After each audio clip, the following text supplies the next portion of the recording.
Wake up, really gonna rise with the sun. Step 2, get some good, some food in you. Step 3, think real hard about what you wanna be. Step 4, everybody just do your thing. Wake up, today's gonna be a good day. Wake up, today's gonna be a good day. Wake up, today's gonna be a good day. Wake up, today's gonna be a good day. Wake up, today's gonna be a good day. Wake up, today's gonna be a good day. Wake up, today's gonna be a good day. Wake up, today's gonna be a good day. Yo, set your affirmations, aspirations. I got shit to do, the aftermath of preparation. Good food, good mood, blood in circulation. One step at a time, yeah, that's how you make it. Set a goal you control and the steps you take them. I try to pick one thought, have some concentration. And if I make a mistake, it's called education. I try to do this every day, call it replication. Wake up, today's gonna be a good day. Wake up, today's gonna be a good day. Wake up, today's gonna be a good day. Wake up, today's gonna be a good day. Wake up, today's gonna be a good day. Wake up, today's gonna be a good day. Wake up, today's gonna be a good day. Wake up, today's gonna be a good day. So life ain't easy, yo, I think there's a reason though. Ups and downs, just like every different season, yo. Sometimes I'm high, other times I'm barely breathing, though. I always gotta fight and hide from the demons, yo. Negative thoughts are poison, they rot. Head full of flies, so here come the clouds. They'll never stop unless I can swap all the bad for the good in my head when I'm lost. Yeah, so I'ma fake it till I make it. Positive thoughts are overtaken, I got patience. One day at a time is how you operate a cadence. A flow, you grow, you show yourself a foundation. Stay away from all the shit that causes temptation. I know that I like to do it cause it's sensation. I live my life in my head like a narration. Don't expect greatness, do my best, man, I'll take it. Wake up, today's gonna be a good day. Wake up, today's gonna be a good day. Wake up, today's gonna be a good day. Wake up, today's gonna be a good day. Wake up, today's gonna be a good day. Wake up, today's gonna be a good day. Wake up, today's gonna be a good day. Wake up, today's gonna be a good day. Wake up, really gonna rise with the sun. Step 2, get some good, some food in you. Step 3, think real hard about what you wanna be. Step 4, everybody just do your thing. Andrea, aka Bullhorn Betty here. Look what I found. It looks like a lot of people on YouTube. Right here. Right here. This is a real ass right here. Like many people on YouTube. All you need to do is show an asshole a little love. Right? Right? Tell him. What you need to do? What you need to do? Huh? What you need to do? Oh, too many assholes on YouTube. Say it. Say it with me, baby. Say there's just too many people. Too many people on YouTube that look like you, huh? So the next time you want to be an ass, maybe you should come out here and hang out with the ass. Just saying. You want to be a jackass? There's your brother. Peace out. Bullhorn Betty style. Welcome to the Bullhorn Betty Coffee Club.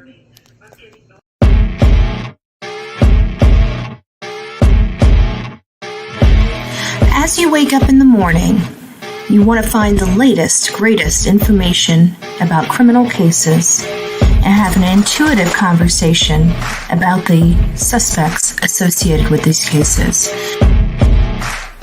Head over to the Bullhorn Betty channel on YouTube.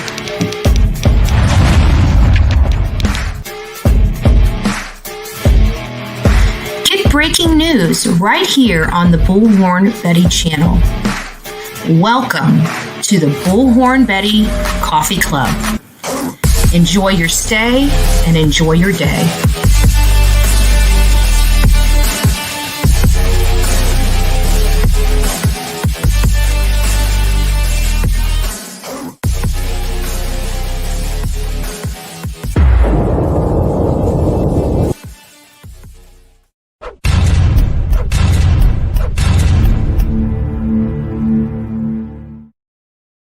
Well, good morning, my beautiful people of YouTube. I bet you guys were expecting to see my smiling face this morning, and I'm not putting the camera on. I'm just not doing it.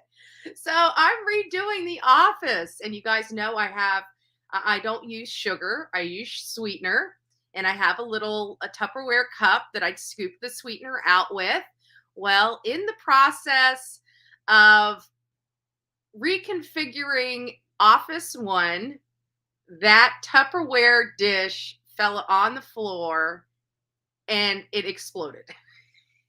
And I don't know if you guys know anything about sweetener, but it's not as heavy as sugar, and it kind of flies everywhere. So this morning at 4:30 in the morning, I am literally sweeping the entire office. I can taste as I'm sweeping, the dust is kind of coming up. I can taste the sweetener in my mouth as I'm sweeping it up. It was a mess. It was a mess. So if that tells you anything about my morning, good morning, everyone. Bullhorn Betty on Thursday is sweeping up sweetener that literally is covering the entire office right now. So must be time to wake up. Alarm is going off. I know people are not used to me going live at 6 a.m. We usually start at 6:30. But in light of all of this, I've got to still reconfigure the office. And I'm not showing my face because I'm bedhead Betty. No makeup, just hair. Here, I'll give you, hi. Office 2. You guys got to see Bullhorn Betty this morning. I am here. I am smiling, but I got a mess to deal with in Office 1. So I decided, you know what? It's not going to be cleaned before live, so I might as well go live. I was checking out this morning. We went over quite a few of the orders and docket information this morning, or yesterday rather. There's more documents that was added after we discussed this stuff yesterday, and we ran a long time on our live yesterday. So I want to go ahead and pull this up. It's going to look a little funky because I'm on one computer. There we go. And so we know about the Brady disclosure, and we had the order to seal and redact. However, there's 2 additional items that were added: the protective order and the state's response. We know that the notice of Brady, it can be an issue. It can be an issue. We discussed some of those issues. This could be a nothing burger. It can be something very serious that affects the case so much so that certain evidence is thrown out. So it is a serious issue. The Brady disclosure is basically misconduct of an officer, whether it had misconduct on this case or a prior case. So what do I mean by prior case? They could have done something wrong in another matter that the state is just now realizing. And because of that, in the other case, they have to do the Brady disclosure. We know that the Giglio is basically promising somebody something in an effort to extract information. We're all speculating as to what this potentially could be. We don't know. Could it be involved with another case, or is it strictly with this one?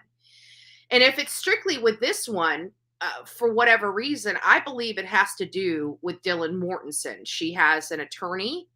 She's had an attorney ever since she had to speak to law enforcement. You know, there was a time, I believe, that before Brian Koberger was realized that, you know, her statements related to her going back to sleep and not knowing, you know, this was going on. I was watching some videos yesterday. I was watching some videos, very graphic videos, something that I don't recommend for my audience. It was pretty bad. It was pretty bad. And I'm surprised that some of this stuff could have been shown on the internet, but again, it's for educational purposes. I'm not going to show it to you guys here, but I can tell you that I looked at some really, really graphic material related to stabbings and shootings, and it's really, really gory. It's a bloody mess, and as you can imagine. But I can tell you that it's not. And listen to this. Some of the stuff I watched on the internet, I just want to tell you, it really doesn't make me feel better about humanity, because when I was watching this stuff, people were standing around recording the stuff I was seeing online, standing around recording, but not offering or providing any kind of aid to the person that was literally dying on the screen. These were real people. This was not blurred out in any respect. It was sad. It was sad, because you know that was that's real. It's not fake. And I'm witnessing, even though it's not right here, right now, I am witnessing somebody losing their life. It was hard to watch, to be quite frank, but I have to watch this stuff to have an understanding of what stuff looks like, how people react, what noises they make. Is it silent? Is there nothing that can be said? I can't imagine that everybody in the house, not one person raised their voice or screamed or did something more than they did, from Dylan Mortenson's perspective. I can't believe that after what I saw, that nobody heard anything. That is just, in my opinion, not reality. So anyways, I went through these protective orders. We won't spend a whole lot of time on these, and I thought this was interesting because this is stuff that people may have talked about, but it would have been talked about later in the day, later at night. And I'm on the other screen, so I can't see any of your comments. So if you want me, I will go back and read your comments in just a second. But for all intents and purposes, I wanted to make sure you guys got to see this stuff first. So this is the protective order related to the Brady Giglio material. And it says the above matter having come before the court pursuant to state's notice of Brady disclosure and request for protective order, the court having reviewed the same and in good cause appearing, it is hereby ordered that the state shall disclose the documents appended under seal to the state's notice of Brady disclosure and request for protective order filed on March 27th. It is further ordered that, except as provided in the foregoing paragraph, that the parties and counsel shall not disclose the documents or the content thereof unless authorized by the court. And that was signed 3/27 by Judge Megan Marshall. However, it was not uploaded into the system until sometime later yesterday. And it's showing that all this stuff was emailed per the Latah court, which is Julie Fry, the clerk of the court. So, and as you can see, the certificate of service, again, 3/28. So they are protecting that the Brady disclosure. They're protecting all the Brady and Giglio material. And quite frankly, I think the public has a right to know what misconduct that this officer or officers have committed or done, and whether it's related to this case or another case. However, does this prejudice the state or the defense? I would think that it would prejudice the state, obviously for the obvious reasons, but I'm not quite sure why they're not going to take that step and let the public know. I just feel that these parties, so if an officer did misconduct, they are employed by the people. the state, the county employs them, but who pays the county? It's the public, it's the people. And this is an employee of the taxpayers of Idaho. And you're telling the taxpayers of Idaho that this person did something that went against possibly their oath, and you're not going to tell them what it is, and you're saying it's an internal matter. No, it's not an internal matter. When there's officers potentially violating the law, that's not a private matter. That should be a public matter. But again, I'm not. This whole Brady and Giglio material stuff is not stuff that I am fluent with. It's not stuff that I've ever dealt with, believe it or not. It sounds like these rules and laws are in place because somebody's done them. Obviously, there's an issue in this case. But me personally, this is the first time I have dealt with an issue like this. So I'm having to do research to understand this a little bit better. But because I thought it was Dylan Mortensen, I decided to go and do some research. Like I said, I watched some pretty graphic stuff that was, this wasn't fake. This was real life, and it was real sad. The state's response to the defendant's second supplemental request for discovery. Discovery is the evidence of the case. For those that don't understand that, discovery is the evidence. They call it discovery in criminal and civil matters. The defendant, Brian Christopher Koberger, and counsel, Ann Taylor, come now to the state of Idaho by and through Latah County prosecuting attorney and submits the following response to defendant's second supplemental request for discovery.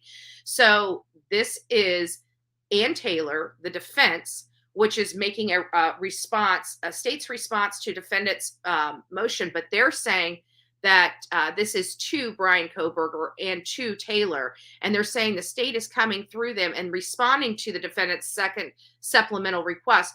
Typically, you're in discovery, you can have as many supplemental requests as possible, but like for us in civil cases, the number of requests are limited. So you can have as many requests as you want, but the number of requests, so when they're itemized on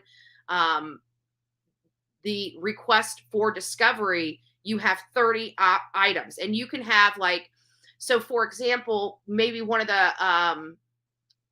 the requests will be any and all documents pertaining to Brian Koberger or the arrest of Brian Koberger. And then you'll have down below, 1, we want the arrest date. 2, we want the mugshot. 3, or A, we want the arrest sheet. We want the mugshot, so it goes A, B, and C. But that really is only one request.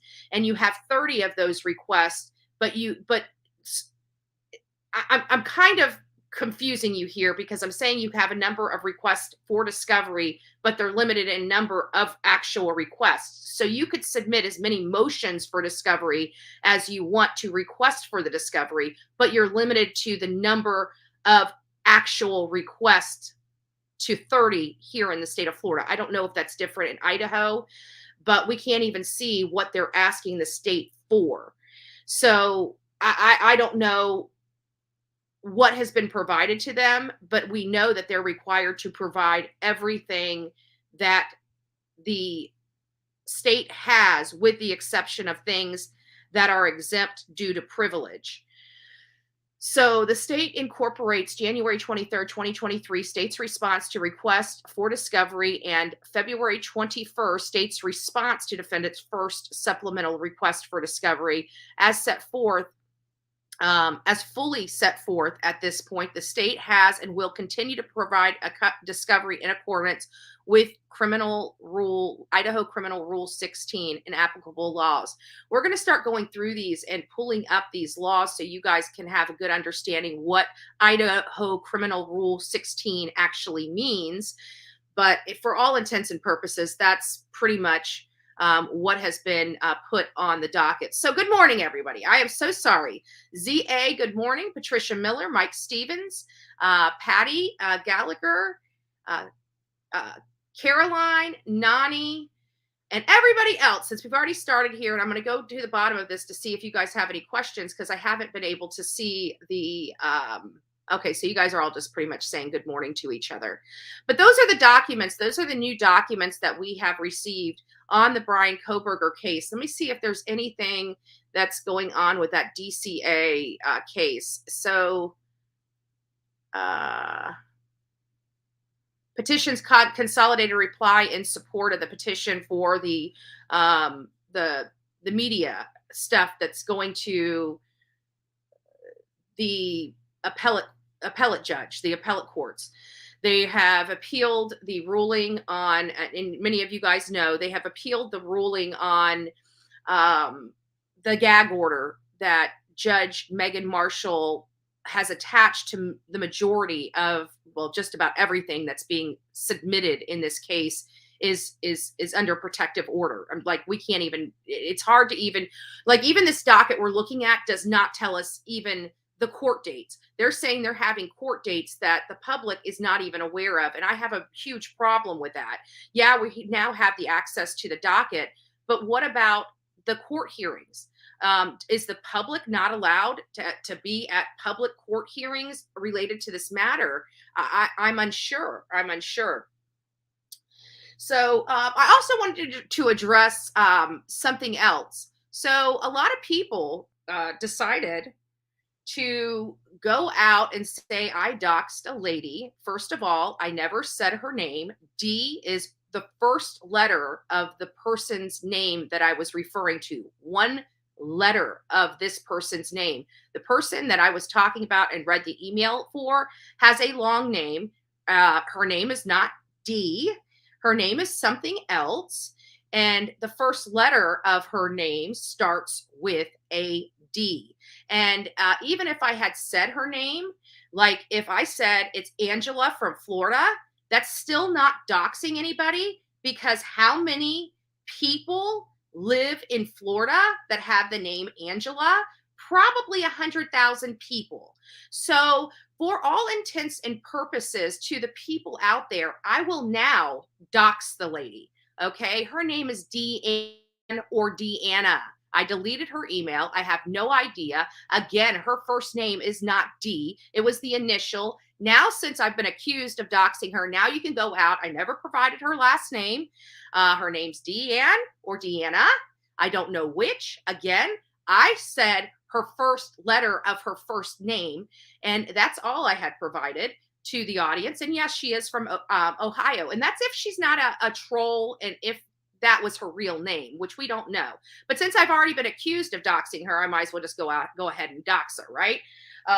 Since people out there in YouTube world want to make money off lies. So let me clear that up for you guys real quick. Her name was Deanne or Deanna. I'm not sure which. Again, I deleted that email. Her name was not D. So congratulations, you animals on YouTube, you cockroaches, you jellyfishes. I never doxed her, but you guys keep it up. There, I don't care what you do. You can go on there every day and say I doxed a person every single day. I could care less. But you want to push the issue. You want to say I doxed somebody. You want to accuse me of something that I have not done. Then I'll just go ahead and do it. So there you go. And what are you going to do about it? You're gonna we already hear that there's a creator, several creators out there asking for mass striking of channels. Mass striking of channels, which goes totally against the terms of service on YouTube. And quite frankly, I'm just going to tell my audience this. If you are on a channel that is asking you to mass strike anybody, whether it's friend or foe, you should be doing what they are asking you to do to somebody else to them. I don't come here. I never talk about mass striking. I think it's stupid. It's childish, but we deal with children on YouTube. And so we need to raise the bar. If you hear it, give them a taste of their own medicine. If they want to sit there and tell their audience publicly to mass strike channels that are doing nothing wrong, they are violating the terms of service and should be mass strike themselves. So just, I don't advocate for mass striking. But if they're advocating for it, give them a taste of their own medicine. What goes around comes around, and we need to stand strong at the end of the day, because we do nothing wrong on here. I've already talked to YouTube several times. Several times I have spoken directly with YouTube. And yes, that is a true statement. And they told me, because one of the things that I was concerned about, the reason why I reached out to them to begin with is because they put an ad suitability on that video. Remember that video of in Savannah, Georgia, where that young kid was getting arrested for walking down the street, and I was recording it? Somebody had hit that or reported it, or maybe it was a YouTube thing. I'm not sure, but I appealed the decision on it because it was ad suitability, and I appealed decision on it. And when it came back, they did not lift that ad suitability on that, basically saying that I was recording somebody being murdered. And so I reached out to Creative Studio to tell them, no, you got this wrong. They ended up reversing it, and it was all taken care of because obviously nobody lost their life, and it wasn't a graphic video. It was just a kid walking down the road that got arrested by a cop. No big deal. So they reversed that. But while I was on the phone with them, talking to them about it, I started asking them about why, that I was concerned, because obviously I cover cases on here, and I was very concerned because these people are saying they're going to mass strike me, they're going to take my channel. And I told that directly to YouTube. And the guys basically said, look, if you're not doing anything wrong, it doesn't matter. They can mass strike you all day long.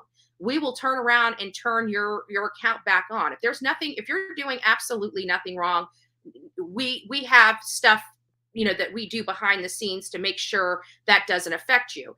And so after that, that's why I don't care. People are like, they're going to mass strike. I get calls all the time. They're saying they're going to mass. I don't care. I don't care, because we don't do anything on this channel that violates the terms of service. Even with the raffle, I spoke to them about that. They basically said, and I don't even know if that's even a rule, but they said that the easiest way to do the raffles is do it through third party. That was what was told to me from YouTube.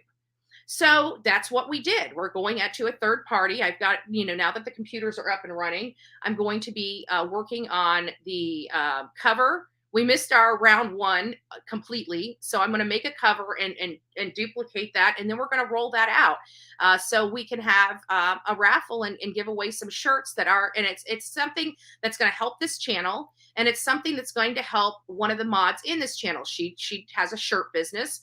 You guys have seen a lot of her work. She's done a great job. Love her to pieces, and we love to support people that support this channel. And I figured this would be a great way to do so. We're supporting a small business, two small businesses in reality. So I did want to address that. But if I want to dox somebody, if I dox somebody, they can go up there and do a privacy complaint, and they can remove it or ask me to beep that out or remove it or blur it out or whatever. It's not a big deal. So these people are acting like these things are big deals. They're not a big deal. It does, even if I had a privacy complaint, it doesn't even go against my channel. It doesn't even go against my channel. So these people are they're lying to their audience, and we just want to address it and make sure that every YouTube recommends those channels. Occasionally YouTube recommends those channels. I get it, Sean. It's because, they are creators, right? They are, for all intents and purposes for YouTube, they are classified as creators. Now, I think they're cockroaches. I think they're absolutely worthless. They are so concerned and wrapped up with what we're doing, they can't even live their own life. It's sad. It's a sad existence. But we are happy, and if they want to build my numbers up and build my view time up, God bless them, right? Do it. Because of the stuff that they say, it doesn't bother me. And they know it. And that's what gets under their skin the most, is that they know the crap that they do doesn't bother me. Even that email. I just had to address some things because I didn't have to. I could have just ignored it like I do 90% of the emails that come in that are nasty grams. We don't even know if that lady exists. We don't even know if that's the lady's name. I've never seen that person in this chat. You see what I'm saying? I've never seen them in this chat. I've never seen their name in this chat. I've never seen their name over on Dolly Vision. So to me, it seems like they are trying to come off as, oh, I'm sweet. Look, I'm not changing, folks. Okay? Hate channels. What you see is what you get. I've been this way my entire life. These emails, they fall on deaf ears. I don't care. I just don't care.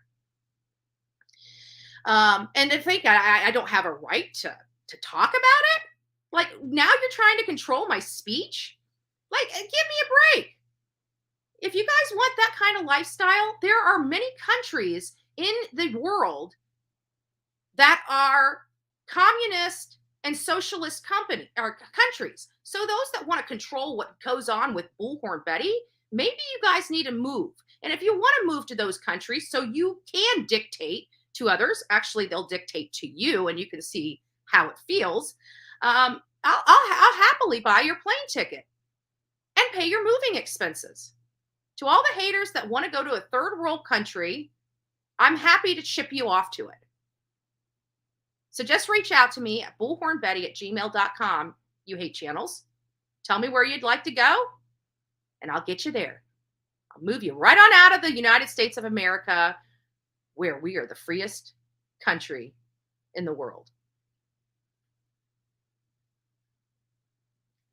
No, Catherine, can you go one day without complaining about Bullhorn Betty? We know who you are, and you have been literally obsessed with me for a year. You are a sad excuse of a human being. You are seriously a sad excuse for a human being. Get a life and stay off my channel. It's pretty simple. Become an adult and go to your hate groups. I know who you are. You know who I am. I don't care about you. I could literally, this is where I'm at. I like, if you disappeared off the face of the earth, I wouldn't be looking for you and I could care less. How about that? How about that? So go back to your hate groups and stay off my channel. And if you want to be blocked, if you're going to force me to block you, I'm happy to do so. But I don't like your kind over here on my channel. Okay? I don't like your kind over here. So move on. And quit obsessing and being jealous about me. Because you have literally been obsessed with me literally for 2 years. It's sad. And you complain about me? At what point? At what point have I ever... Guys, get Catherine, since she is insistent on being blocked on this channel. Since she's insistent on being blocked on this channel, block her. Catherine, I don't like your kind over here. If you want to watch, you're going to watch without commenting. Because we know you watch every little thing I do. You sad excuse human being. I pray for you. You can't even spell. She is nuts. She's very unhealthy. She's got mental problems. Catherine 662 is a basket case. She's miserable. She has no life. She has nothing. She literally has nothing. This is the best it's going to get for her. Literally, this is the best it's going to get for her. Chasing Bullhorn Betty around to hang on every single word. That is the best it's going to ever be for Catherine 662. That's sad. What a sad life. Absolutely. Absolutely. But you got your 2 minutes of fame. Hopefully I help you get a click or a view on your channel. Hopefully you get that click and view. Surprised it is at 666. It probably was. That was probably another one of her channels.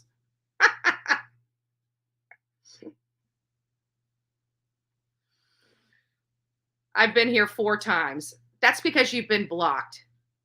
It's because you've been blocked. Give me a break. I have unblocked you literally 8 to 10 times. And every time I unblock you, you pop up in my chat. So don't tell me you've only been here 4 times. Give me a break. You hang on every single word Bullhorn Betty has to say. Again, you're sad. You are so, so sad. I pity, honestly, Catherine, I feel bad for you. I feel bad for you and half the haters that you have to watch a person and listen to my voice. That must be like, if you hate me so much, hearing my voice must make you climb walls. And you know what? That actually makes my day. Put her in the naughty corner. Poor Catherine. Is she blocked now? I can't tell him, listen, whether she's been blocked. But we'll let her stay. If she's been blocked, Catherine, if you've been blocked, just email me at bullhornbetty@gmail.com and I'll unblock you again.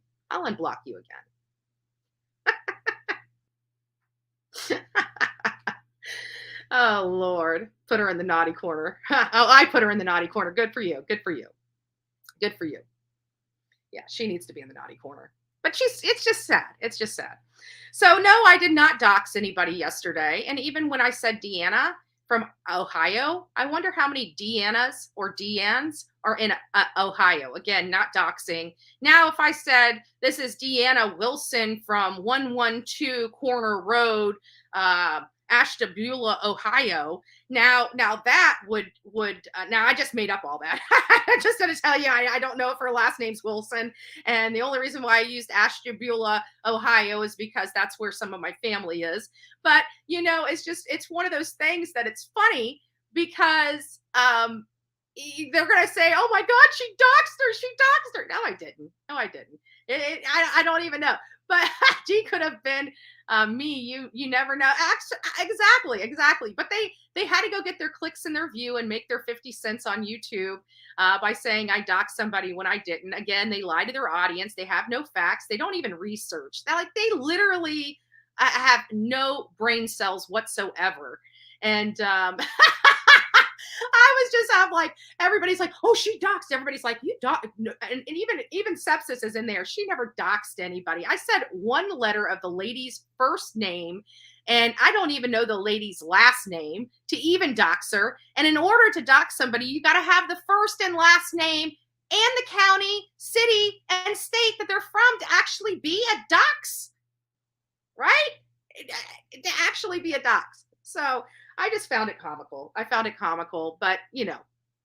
again, good morning, all you haters. You must hate it. You must it's just funny to me, right? I don't know why I get, I'm sitting here laughing and smiling. Everybody's gonna be, oh, she's blowing a gasket. She's got. I find this stuff literally comical. And here's why I find it comical. I find it comical because who would do that? What idiot, right? What idiot literally watches this channel just to find something to attack me over? Right? Who does that? Who does? That's so stupid. We do things like research cases, right? You guys have talked about me for 2 years. What's left to talk about? You want to know what color my poop is? Would that make your hate channels be better?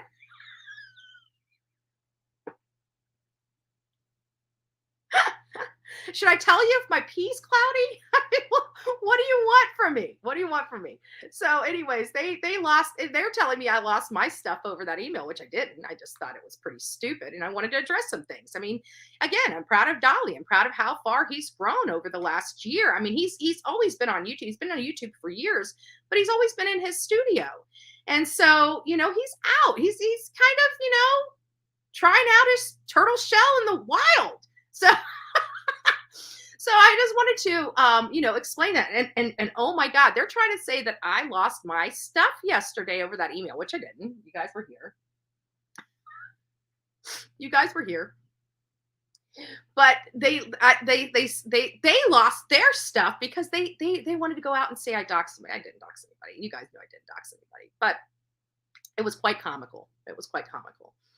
And I found out, like I said, I wasn't going to even show my face, but it's not like I got black eyes and, can't see or anything like that. I just, I like to have my makeup on. I like to have my hair did. Right. And, this morning I'm sweeping up, sweetener in the office. When it hit the floor, it was like, a small bomb, like the mushroom from the bomb, right? The bomb goes off. You see that little mushroom cloud? Well, the sweetener is very light. I can't explain it. People that use sweetener know what I'm talking about. It's much lighter than granules of sugar.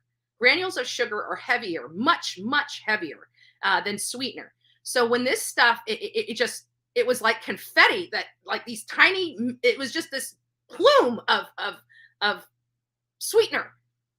And when I looked at it, it hit in the middle of the floor when it fell off the desk and went up but there was stuff under the desk. Like this stuff settled on, remember that TV that was behind me in the office that I took off the wall, that my ex-husband put up? And he used the wrong screws. Like it just wobbled all over that wall. But anyways, I took that off and I stuck it under the desk. You know, I have a huge desk in that office that you guys don't see. You only see the small desk on the side, and then right behind that is the printer. But I have this huge, long, like 5 to 6 foot desk that I have the computer on in that office. All the stuff under that desk is covered in sweetener. Literally covered. So I had to literally break the desk down, pull the desk out. Like the whole office is under construction now. So since it's under construction over this sweetener issue, I figured maybe things happen for a reason. Maybe it's time for Bullhorn Betty to adjust the office, right? Might as well. You need breakfast? Great. Joy, send me some over. I like my eggs over easy, bacon, hash browns, and I'll take, I don't know, maybe some rye bread. Let me know when it comes up. Just hit that ding and I'll be right there. You need a shot back. I know. But then of course, naturally, my pee isn't normal. I need more water.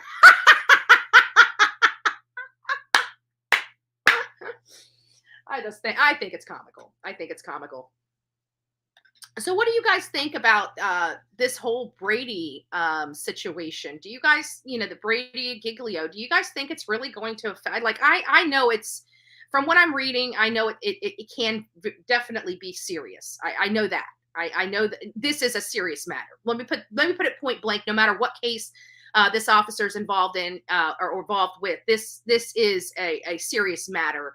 Regardless whether it had anything to do with the Brian Kohberger case or not. We trust our law enforcement personnel to handle themselves within the confines of the law and their rules and procedures, and how they're supposed to conduct themselves in the public and handling these cases. We rely on that process heavily, especially in light of somebody like Brian Kohberger, where he's insane. He's nuts.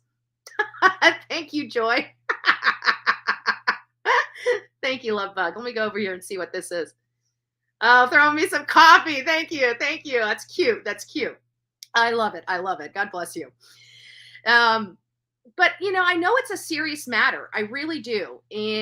But I'm hoping, I'm praying, because it's just like that when we talk to Steve Gonsalves, and Brian Kohberger was named. This was our second trip. This was the second trip that we took. He was named early on, and when we were out at lunch with no, actually, I think it was before.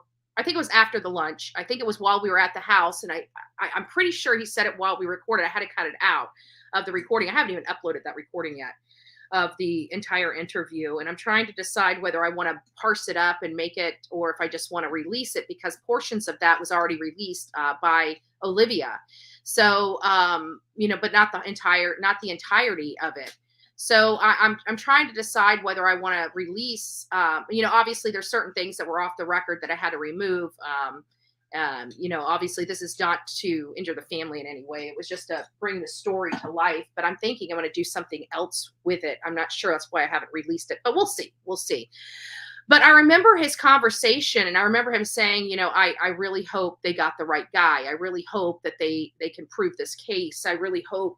And I remember him saying that because, he was trying to figure out where this guy came from. This person came from left field. Nobody knew of Brian Kohberger. There was no obvious connection with the victims, at least no. Yeah, obvious. I think that's a good word for me to use. Obvious connections for the victims. They are doing search warrants and stuff of that nature, but they haven't really done anything to connect the dots for the public. So we don't know whether there was any kind of connection there. We did hear rumors that there was a possibility of they're being contacted with at least one of the victims, but we never were able to corroborate that. So we have to take that as possibly rumored because there's no corroboration of that. So let me just read some comments. And I was like, say what? I keep coming in here and change IV bag every 30 to 60. Aw. Oh, I hope everything's going well. I'm sorry. We've got a lot of people in here that are dealing with doctors and stuff and having surgeries. Some people, like Connie Branch. If you guys haven't seen Connie Branch in here in a while, it's because she reached out to me to let me know she's moving. That was a little while ago. I'm not sure if she said as soon as she gets all set up, she would be back on here. But we we said a lot of prayers for Connie because she lost her son and her husband all within a year's time. And that had to have been, it rocked her entire world. Like in 1 year, everybody that was here is gone. So she's moving in with, I believe, her other children she's got her other son coming down and moving the car. I think she said she's going to California or something. I can't remember. But if you guys haven't seen Connie Branch, she did reach out to me. She did let me know that she was moving. She was planning on moving. And again, I got sidetracked and haven't even been able to follow up with her. So we'll keep her in our prayers as well. Jennifer L. is still recovering. Hopefully, cross our fingers, she gets her pins out of her foot. I told her not to look at the pliers. I don't know what advice to give somebody that's got to get their pins pulled out or rods pulled out. The only thing I can say is don't look at the pliers. That's it. That's the best advice I got for you. Betty, when are you going to? Let's see. It popped up on me. Sorry. Give me just a second. I got to find it. But when are you going to start selling organs from the victims of the crimes for good money? You know what? I got a few on stock right now. If you want to send me some money, I got a liver, I got a kidney over here. You know what I think would be great for you is I got a fresh brain on ice. You want me to get that over to you? Fresh brain on ice. I bet you it works. I bet you it works better than yours. So just reach out to me, bullhornbetty@gmail.com, and we'll get that right over to you. We got a fresh brain in stock just for you.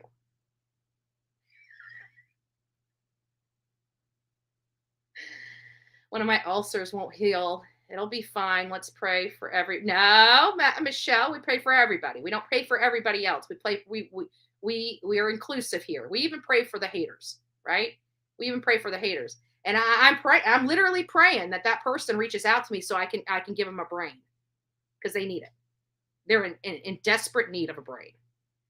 So are you doxing Connie?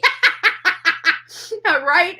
Connie, I love you, but I'm doxing you. No, I'm just joking. I'm sure there's a lot of Connies in California. It's got to be a little more than that for it to be dox. My name's Andrew Griffin, and I live in Florida. And I guarantee there's only one Andrew Griffin in the state of Florida. So if that helps, I dox myself. So what? Right?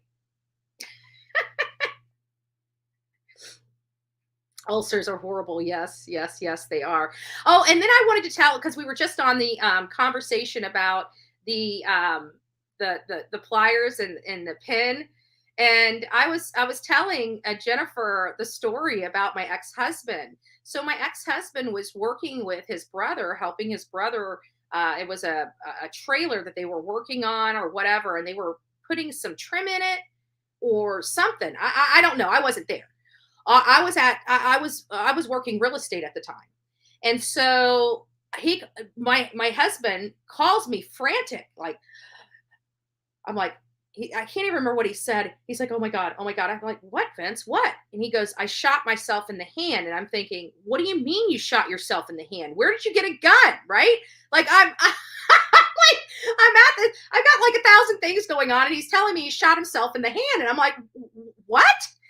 And so he's like, yeah, he goes, I was putting this trim in. He goes, I wasn't paying attention. And he goes, and I shot the penny nail right through my thumb. And I'm like, okay. I said, and you could hear that he was scared. Like I don't know. He was scared. He didn't even realize he had done it. It was his brother that looked over and said, Vince, you got a penny nail in your thumb. And he looked down, and I think that's when he kind of went into a little bit of shock. He's got this, I mean, a penny nail, I don't know if you know how big a penny nail is. It's like really long, and it has the barbs on it. The penny nail has the barbs so it doesn't back out, So once he shot it in, it wasn't coming out. It wasn't coming out. So we ended up, he goes, so I'm like, okay, I'm freaking out. I have to be honest with you, but I'm keeping a calm voice. And I'm like, okay, Vince, are you okay to drive to I'm on the way to the hospital. Okay. All right. Slow down. Take a deep breath. You don't need to kill yourself. Get into the hospital. Just calm down. I'm getting in the car. I'm going to be there in just a few. Meanwhile, I'm like, frantically freaking out. So I get in my car and I do exactly what I told him not to do. I literally floor this car to the hospital. I didn't care if I was getting pulled over by law enforcement or not. I was freaking out. I was keeping a calm voice on the phone with him, but I'm freaking out, right? So we get there, and this little petite doctor, she's cute too. She's petite, she's thin, she's got blonde hair, she doesn't look like a doctor. She doesn't look like a doctor. What does a doctor look like, really, right? But it just, to me, if I saw her walking, I would never think that she was a doctor. Just this little tiny thing. So they send his hand, and they do like this. They did an X-ray to make sure that there's no broken bones, that he didn't do any damage. And actually, to be honest with you, he did really good. Like, he got right into the meat of the bone. He didn't really do any damage to. No, and I don't even think it even hardly left a scar on his thumb. But she took those pliers and she was just yanking and yanking. Mind you, we're not supposed to be recording in the emergency room, but I figured. I got it on recording. I got to find it. I don't know which phone it's on or if I uploaded it or whatever. But she came out with her recording. She's like, I haven't seen one of these before. So she starts taking video and pictures of this. So I'm like, well, screw it. I'm going to record this. So I'm recording this lady. She's so small that she had to get a step stool because of the bed was as low as it could go. And she needed to get up. I don't know why she didn't get a man to do it.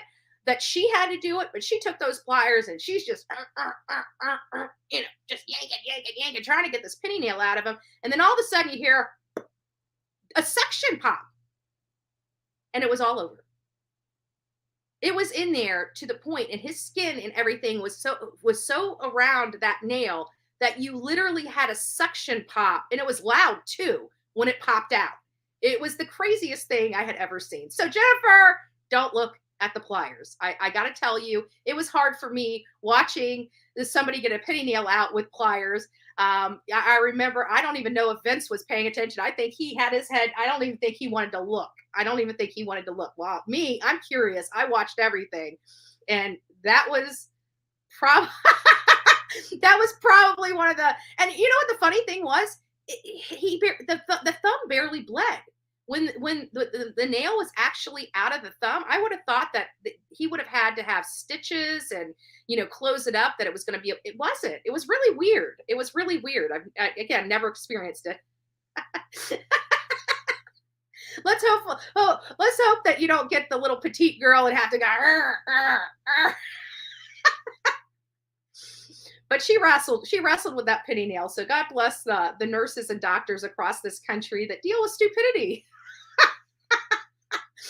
Because I think that was one of the stupidest things my ex-husband has ever done. Nah, never mind. Let me take that back. I forgot he's my ex-husband. There's been a lot more.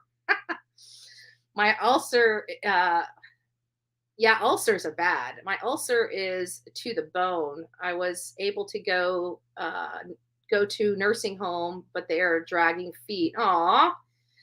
Well, we wish you. I know ulcers are painful. It's not just painful, but it's scary too, because some of those ulcers, especially bleeding ulcers, you start coughing up blood, and it's scary. Somebody that coughs and it's scary because you're going through a number of things. Like I had a friend that had an ulcer that thought he had cancer because he kept coughing up blood, and it was a bleeding ulcer, and they had to go in there and repair it. So bless your heart. We're praying for you, Michelle. We really are. That was just breakfast conversation, Joy. That's all. I was just giving you some conversation over breakfast while you're eating your bacon. Good breakfast. Oh Lord, damn, you doxed the hospital too. I know. I'm on a roll this morning. Oh, by the way, I was in Palmetto when this incident happened. So let me dox myself a little more. I was in Palmetto when it happened. And Vince was in Bradenton. Okay. We want to make sure that the hate channels have accurate information. You know, we would hate for them to lie to their audience yet again, but they don't care about lying. And I like me as a person, if I watched a channel and caught them in as many lies as I catch all these channels in when they're talking about, I would stop watching them. Like these people, the people that are entertained by that nonsense are ridiculous. And anybody that gets their news or information from a convicted drug trafficker, you're insane. That lady over there is a drug trafficker. She's been convicted and went to prison for drug trafficking. So if I'm going to dox anybody, I'm going to throw her freaking record up before I dox somebody over an email. Oops, what did I just drop? Oh, my phone. My phone. All right, guys. Well, we haven't been on here. Let me open the phones up and let you guys call in here and chat with me because I really don't have a whole lot to go over. I really, like I said, I've been super, super busy around this house. And later today, I've got to get to the county. We're going over the county finances. So if anybody's in Bradenton, Sarasota area and you want to see it's kind of boring. It's not like lively stuff like we have on here. It's like, I don't even know the word for it. Monotonous, mundane. I don't know. It's boring stuff, but it's interesting stuff. Like we're going to be talking about our CIP. Our CIP is capital improvement projects. So our capital improvement projects, I can't even remember. We had like $500 million just sitting in silos all over the county until we started going in there and doing the work and unmasking all this money. And we are now putting that money to use here in our county for needed infrastructure items. And I believe we're doing something like $60 billion, or not million. Is it 600 million, 700 million? I can't remember. We're doing a lot of improvements in this county, a lot of much needed improvements. And listen to this. So I was going over the report. Listen to this. We reduced our taxes here in this county, reduced them. And guess what? We're making more money. It can be done. Love your show. Well, thank you. Yeah, we're kind of thank you. We're kind of off topic. We're not even really talking about a case. We're just chatting at this point. Not a whole lot going on. Oh, I forgot, and I need to drop another video. I did a video yesterday and forgot to drop it. I did a couple. I don't know what's going on. Let me go ahead and drop it now. There we go. I don't know what's going on. Like I was doing some research and I came across two kind of oddball cases yesterday, and both of them were around homelessness and landlords and evictions. So this 81-year-old man, I don't know if you guys watched it or not, but if you haven't, go back to the videos and you guys can watch it. An 81-year-old man accused and admitted to killing his wife and his adult daughter with an axe. 81 years old, wielding an axe to kill his wife and daughter because he lost his job. 81 years old, lost his job. Why is he even working and not on Social Security is beyond me. But he lost his job and he knew he didn't have his rent money and he knew he was going to be evicted and he didn't want his wife and daughter being homeless. So as an act of mercy, which is part of the family annihilator makeup, he takes them out very gruesomely. This wasn't I mean, if you guys watch that video, I mean, this wasn't, he assaulted his wife and daughter until they were dead. And I just don't see how a person can be married for 50 years and have a child that he raised for 30, she was 35 years old, and just off him like that. I don't know how somebody can stomach that. And he even went further than that and tried, and one of them was dismembered. An 81-year-old man, all because he was worried about being homeless. And then another case that I just dropped, I forgot to send it out yesterday, was another case where 3 people end up murdering their landlord because they didn't want to get evicted. A landlord was killed because his tenants couldn't or wouldn't pay the rent. This world is getting crazy. This world is getting crazy. And people and the critical thinking, like homelessness, if I'm facing homelessness, I would be reaching out and seeing what kind of resources would be out there for me. My first inclination is not to off my family. It's to, see what's out there. And not only that, but in Colorado, they're saying, hey, look, I mean, if you guys are facing homelessness, call us. We'll find you some resources to help you so you're not out on the street. It's easier to keep somebody in a home than it is to try to help them when they're already out on the street, because they have to come up with first, last, and security. It complicates things. So a lot of these resources out there, if you're facing homelessness, reach out to your county. A lot of counties have stuff to help you with your water, your electric. There's a lot of community resources to help you if you're late on your rent.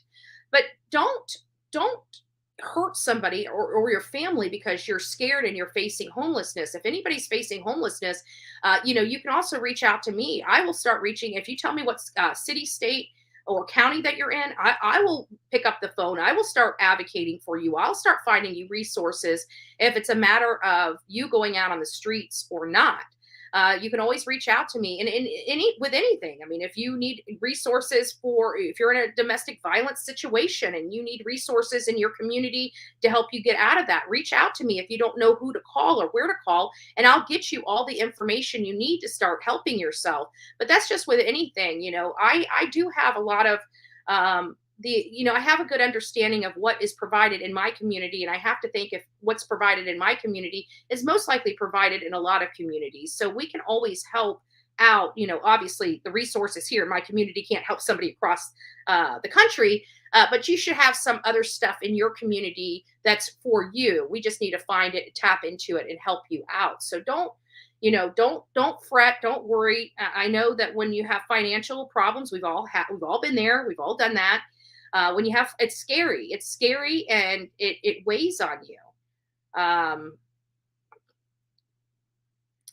If that's the case, you need to go up and file a complaint. And it depends on whether you're being stalked in person or online. There's several different things you're going to have to do. You can reach out to me by a police officer. Then that's file complaints and go to your state attorney. You can submit a report to your state attorney, and every community typically has a investigator as well. You can reach out to internal affairs. You can submit, and here's what I would do. If it's gotten to that point, I would send a certified letter to, if it's a police officer or a sheriff deputy, send it directly to the sheriff or directly to the police chief.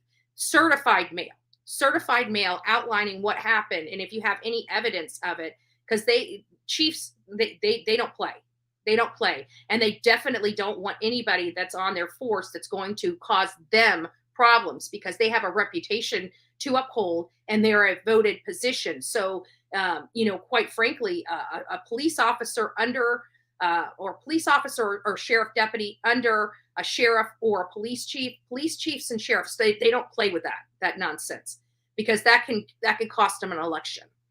That can cost them an election. in person at my home. Yeah. So I would go, and that's the best thing to do is file a complaint against the officer. Send a certified letter to, if it's with a police department, to the chief of police, directly to the chief of police, and find out where the internal affairs office is, CC them and the state attorney, locally and at the state. So we all have state attorneys in our counties, and then we have the main state attorney over the state. So send those, and even put on there so that chief of police sees that you're sending it to all these other people. That's a stain to him personally, and he will correct it. And at least typically that's how it goes. So I would start there. If you're getting nowhere with the filing the report at the police department, take that report with a letter outlining everything that happened, and literally mail it to the police chief. Yeah. Because like I said, the police chiefs, it's an elected, that's one thing that's why I went after, when I realized No Charge Hadley wasn't charging Leilani for whatever reason. That's why I went after him. That's why I went publicly after him, because he's an elected body or appointed body. And if he's an appointed body, the people that elected him, they have some explaining to do. I have no respect for No Charge Hadley, literally none. Like, he is a crackpot police chief as far as I'm concerned. I mean, God bless his years of service, but as a police chief, I don't respect him. And if I don't respect a police chief, I doubt he's getting the respect from his community, because it takes a lot to lose my respect. It really does.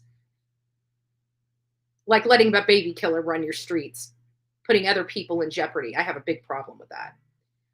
I was homeless for 4 years, and then another 7. And the last time was 7.5 years ago. I pray that will never happen again for me or anyone. Yeah, it's sad, and it does happen. And here's the problem: the more that our inflation and everything goes up, and people, the jobs, even like if people are getting paid $15, what is it doing to everything else? It's increasing the cost.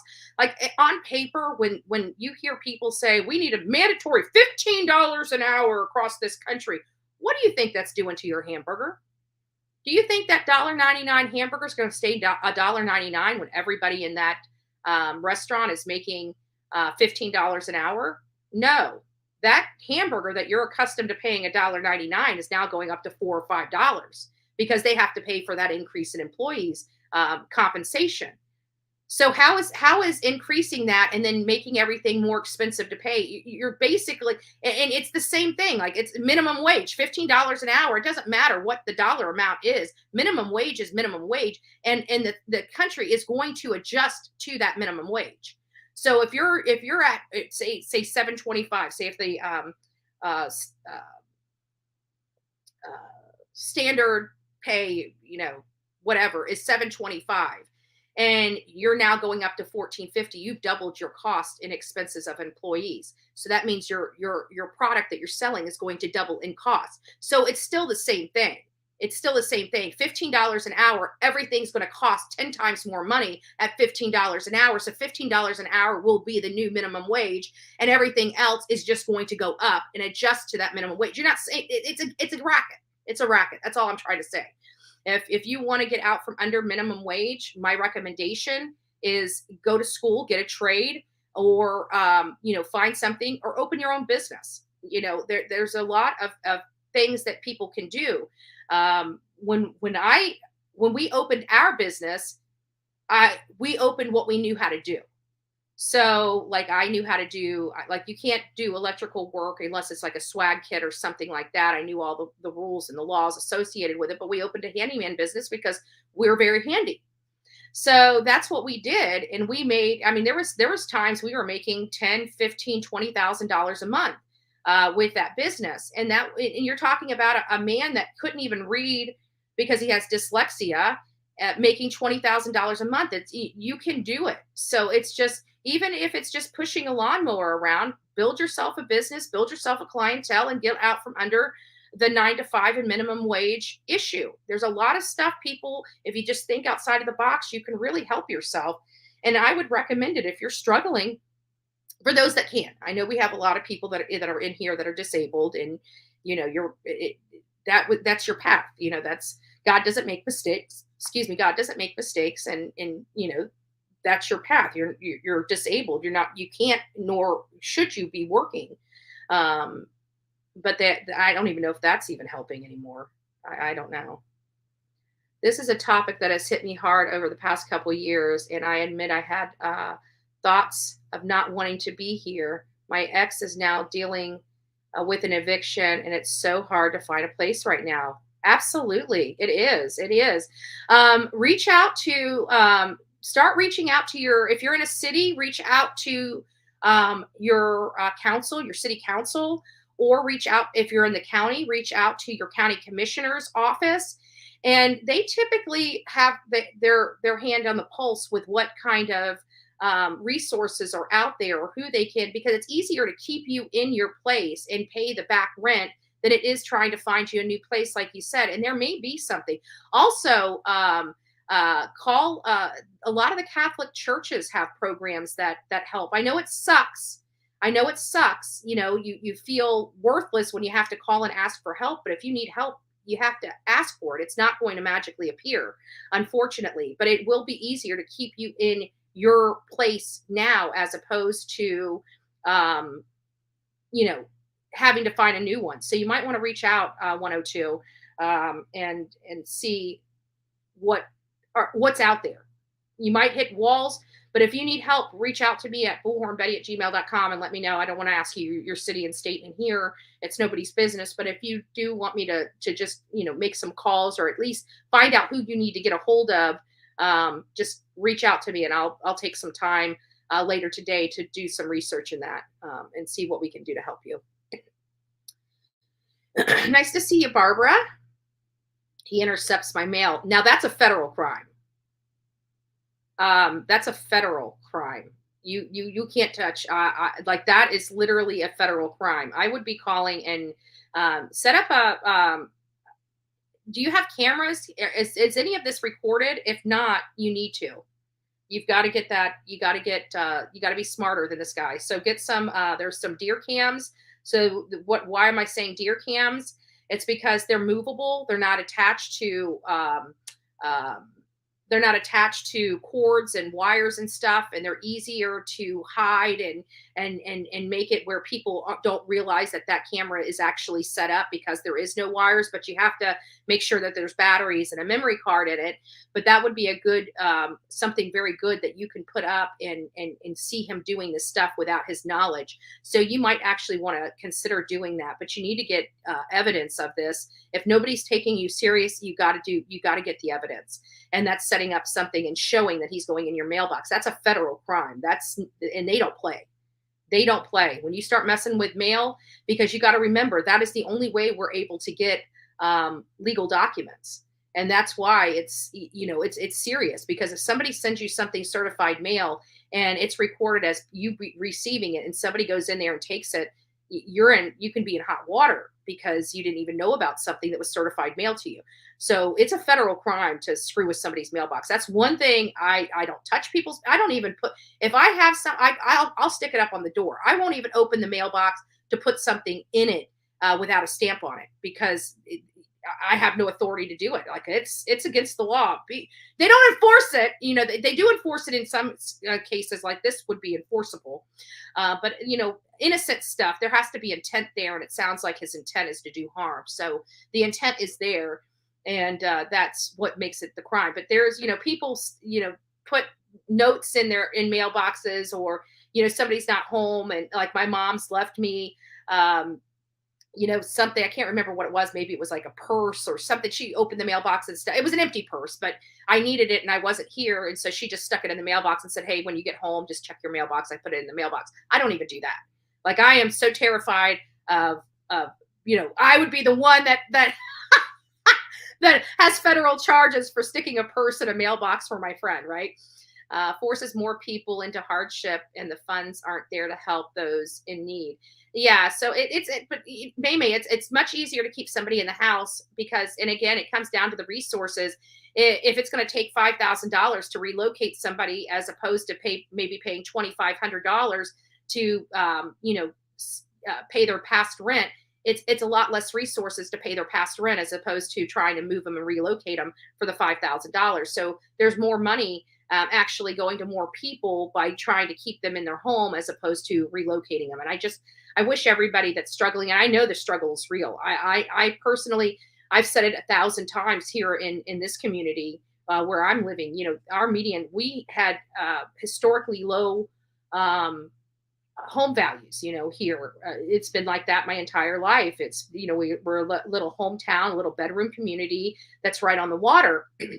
That bedroom community has kind of exploded over the last 20 years. And our home prices over the last, since 2019 have absolutely exploded to the point that it's almost $500,000, $300,000 or $400,000 to get into an entry level home in this community. I honestly don't know how people are doing it. I really don't. Mortgage rents here are ridiculously high. I'm fortunate enough to own the house, and I've owned homes in this county since I was 24 years old. So my because of our Save Our Homes laws, I'm literally paying like $550 a year to be here. That's it. Because that's my taxes on this home is $500. I mean, maintenance, I have more than that, but that's all goes toward maintenance, stuff like that. But for me to be, and I honestly, I don't know how people are doing it with mortgages, car payments, and things like that. I don't have a car payment and I don't have a mortgage. So I don't know how people do it. That's how I survive. If I had to live in this community off of YouTube, I would be bankrupt. I literally would be. I don't know how people would do it. I really don't.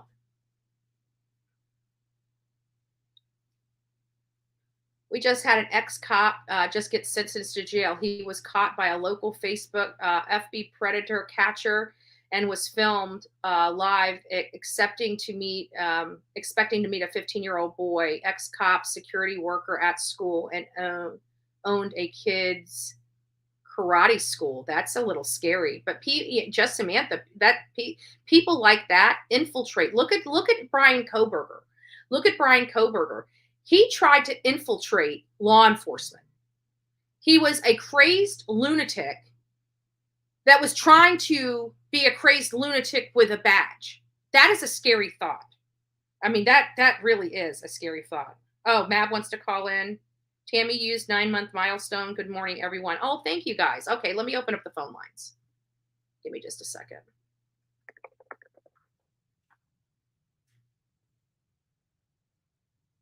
I thought I had it open. I do already have it open. Okay, hold on. Let me go over here.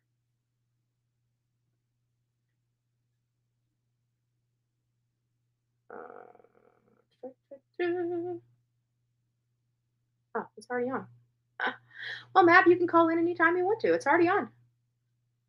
And while I'm pulling this number up, and Ricky was having. Is Ricky in here? Hold on. Hold on. Let me get you. Hold on just a second. Whoever's calling you, you're going to give me a second because I got to pull you up on the thing. Hold on. I'm trying to get it out. I'm trying to get it up. Sorry. Hold on. Give me just a second. I'm going to have to try to do this so I don't dox anybody. There we go. All right. Whoever was just calling in, call back in. I got it fixed. I got it fixed.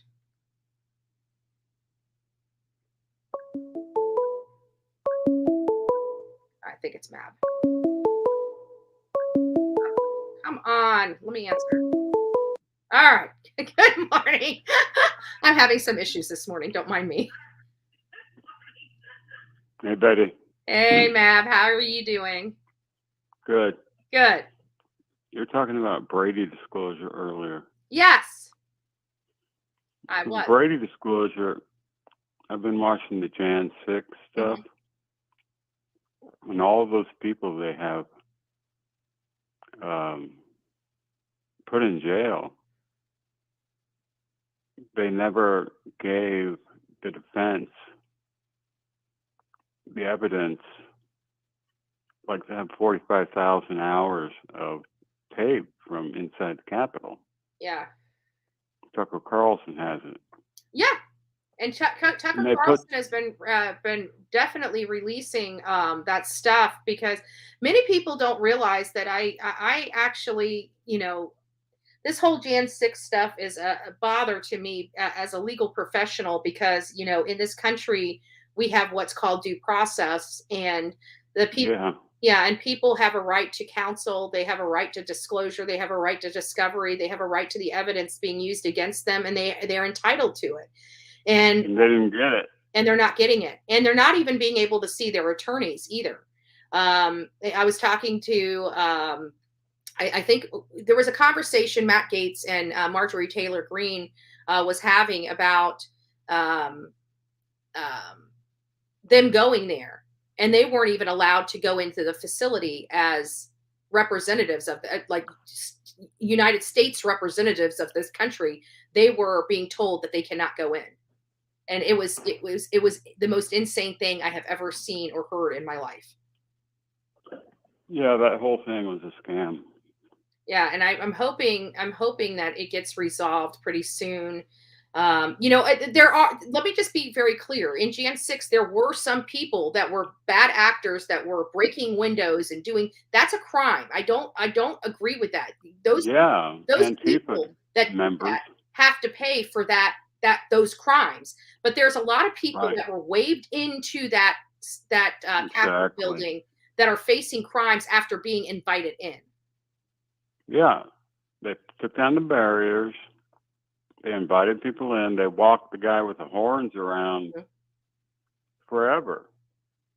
And then when they asked him to leave the Capitol, they all orderly filed out of the Capitol. Yeah. And thanked the police. Yeah. Yeah. And now they're saying, the guy on the horns, oh, he resisted arrest, all this bullshit. The whole thing is a scam. Yeah, it was really bad. I just hope that the innocent people that were brought in are released, because walking into a Capitol after you've been invited, I literally, and that's what I was saying when it all happened, because I actually had people out there, and so I was receiving videos when it was happening of they were submitting videos to me showing me that the cops were letting them in. I told people, don't go in. Don't go into the Capitol.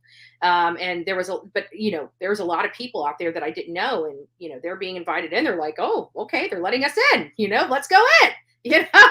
And now they're in a lot of hot water because they thought it was okay, and they walked in and it wasn't okay. Well, the police are letting them in, escorting them around the chambers. Yes. Letting them into the chambers so they can pray. Yeah, and I actually have a video. I've got to find it. I actually had a video of the officers going down, removing those barriers, and literally opening both doors. I've got a video. Yes. I've had this video since January 6th. I've seen it. And why isn't Ray Epps in jail? I have no idea. Yeah, that whole thing was, they let the horn guy in because they wanted the visual. But you know what? These people need to fight for their rights too. These plea deals are garbage. So if they, I know that the federal government is scaring the crap out of them, telling them they're going to be in prison for 20 years for walking into a Capitol being invited. But they need to fight. If they're going to be doing the plea deals, then they're doing the damage themselves. They're saying, hey, I acknowledge I did something wrong. If you don't feel you did something wrong and you feel that you were justified, you need to fight for yourself. You need to defend yourself. Exactly. So I would never, I shouldn't say that. I've done a plea deal because I was working, and it was one of my DUIs. It was my DUI.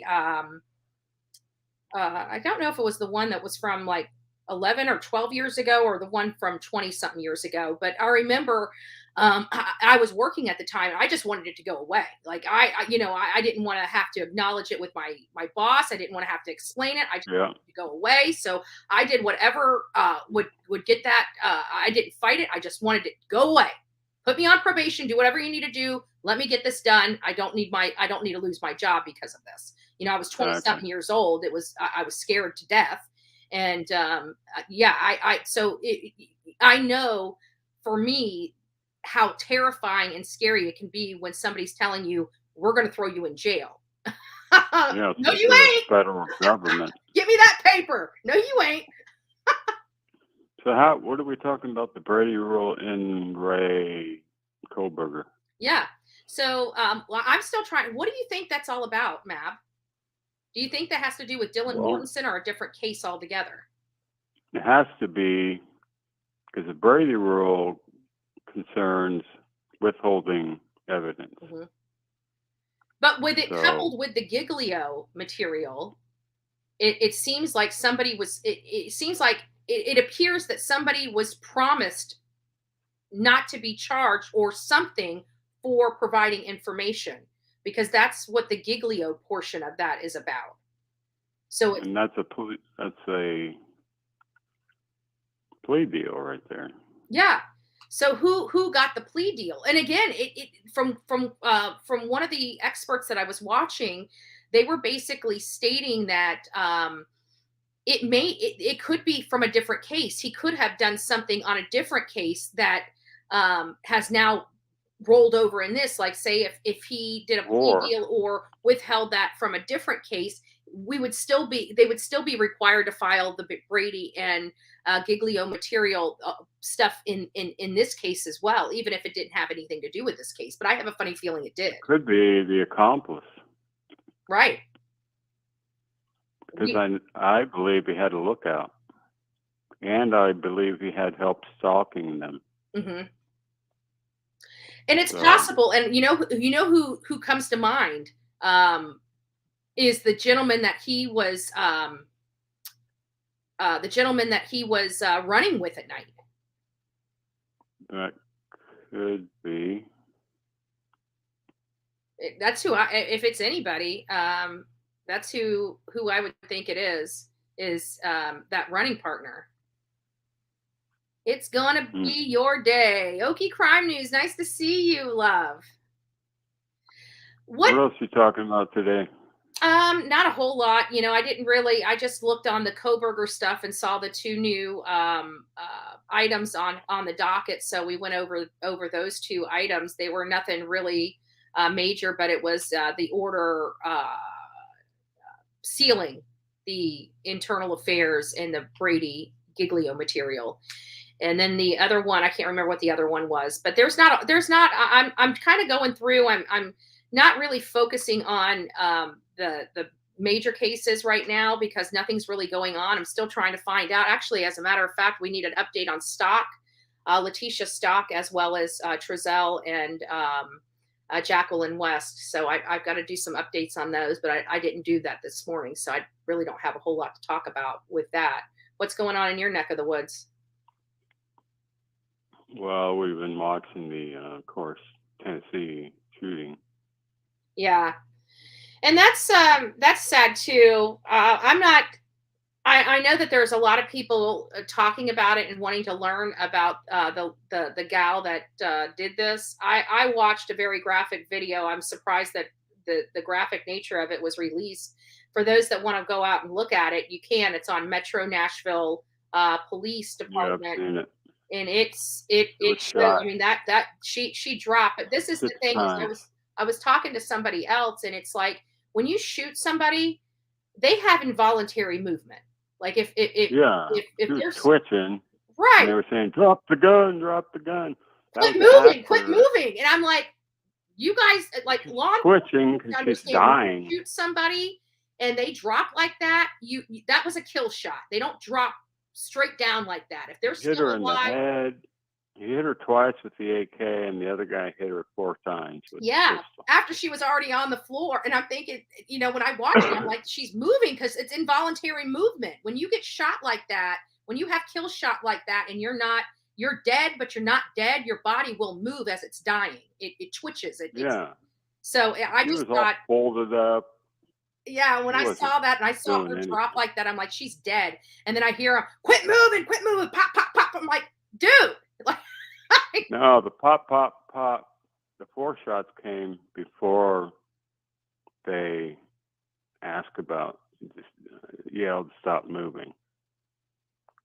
So they didn't shoot her after that. Well, let me look at the video. Hold on a second. YouTube. Let me just hold on a second. Let me look at the video. It's not like they said, stop moving, pow, pow, pow, pow, pow. Yeah, I think that's the way it did, because I'm pretty sure, because I remember hearing him say that before he popped, and then I'm like, okay, No. like and that was the thing that came out of my mouth. You realize that they're gonna move involuntarily. My memory says one guy hit her twice with the AK, the other guy hit her 4 times with the pistol, and then they started saying, yeah, hold on a second. stop I'm moving. here now. Let me get to the part where, hold on.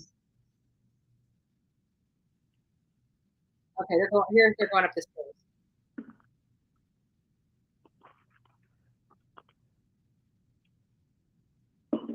Please hold on, I want to go back to the other one.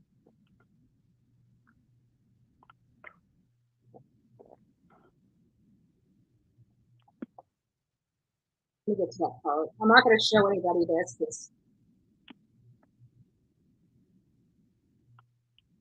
There it is. Okay, coming up. Let's hear it.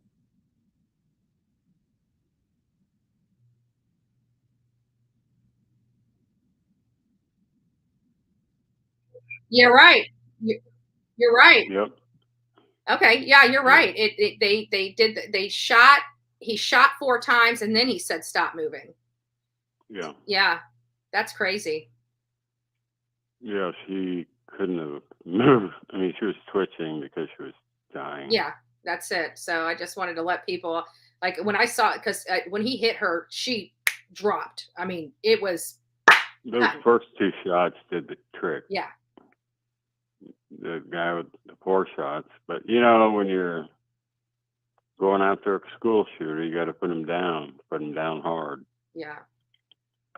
That is true. And not only that, but this, I think, and we did confirm a few things. So let me, because I was unsure, and I don't like saying things, and when I do, I say, well, I haven't confirmed that. But it has been realized that the mom of her is very religious, and she was a gun rights activist. She didn't like guns, so she was an activist against gun rights. Really? Yes, the mom, not her mother. Oh, okay, right. So it was and there was a text message to one of her friends where she's even saying, you know, you're the one person that she's explaining, and I say that all the time, is that people that go into these schools or do these they're wanting to die by cop. And this girl texted her friend and said she doesn't want to live anymore. Why, if you don't want to live anymore, why take innocent people out with you? Because she's a coward, and she doesn't have the balls to pull the trigger on herself. But she can take out 3 innocent babies, and that's just the heartbreaking part of it. And that's something that runs true with school shooters. Yeah, they're suicidal, but they're cowards, and they can't pull the trigger on themselves, so they go shoot up schools and do suicide by cop. Yeah. And also people that have, mental illness or need to speak to somebody, reach out. If you're struggling with something, reach out to, and sometimes, counselors, they can be your friends, just open up to somebody, get it off your chest. Don't bottle it up. That stuff I learned a long time ago. You got to stop bottling stuff up, and you got to let it go. And if you don't, you just keep it in. Another thing is, if I sit here and talk about, I could sit in front of my iPad and say, I'd like to play the guitar. And 10 minutes later, guitar ads are coming up on my iPad. Mm-hmm. So we have the technology to monitor Facebook posts, everything. Yeah. Electronic. And you know what? There's also another thing. When a person is preparing for this is the second or third time that I've heard of these mass shooters. Right before they carry something out like this, they start all of a sudden buying an enormous amount of guns. And while I do believe that people should have the rights to bear arms. That's just my personal beliefs. I'm not going to get a whole political, debate over that. But I do believe that, things like that, when you start seeing somebody just all of a sudden start acquiring a bunch of guns in a small amount of time, I think that needs to be looked into, just I think law enforcement, should, if they don't want to prevent the sale, fine, don't prevent the sale, but you can still monitor that person or monitor that account to make sure that they're not planning on something with all Monitor this their arsenal of Facebook, weapons. monitor their social media. Right. If they did that, they would have known that she was ready to commit suicide. Hmm. And we have AI. And I why? mean, they could have. Right. And you do a lot with AI with the Yeah, patent I stuff. do. Yeah.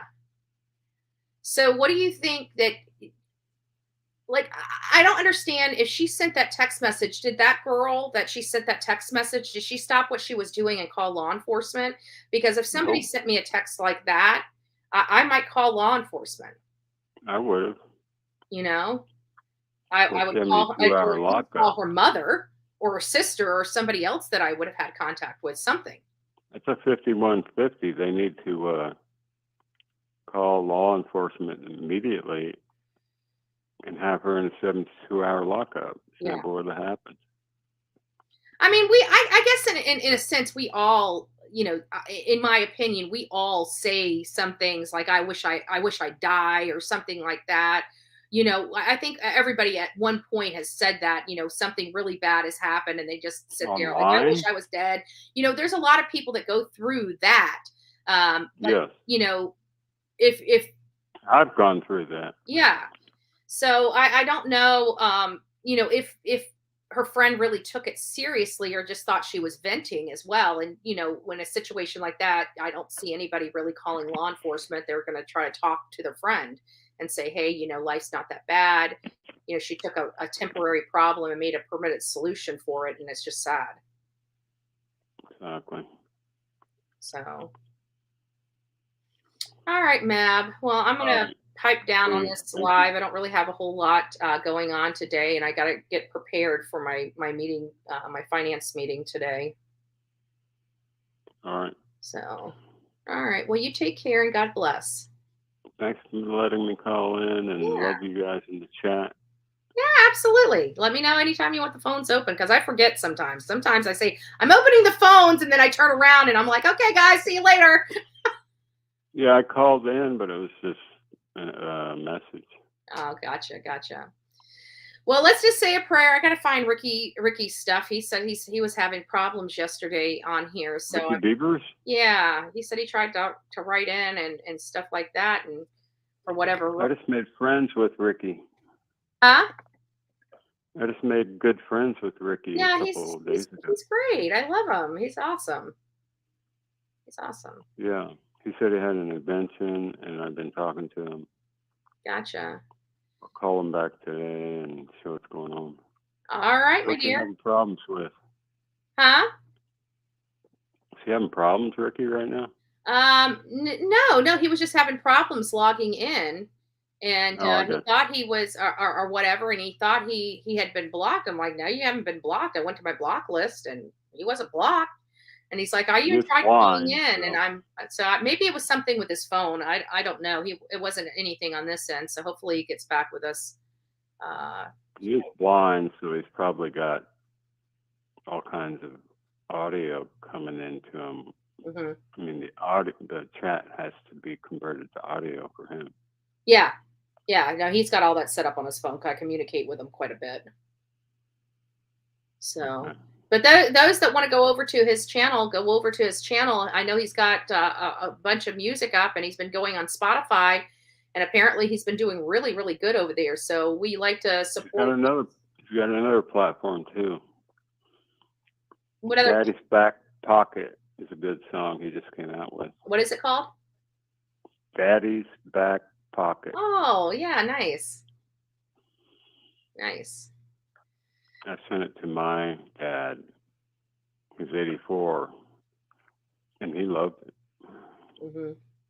He asked me to send it to my dad, and I did. He said, "Oh, it's a great song." Yeah. And he sent me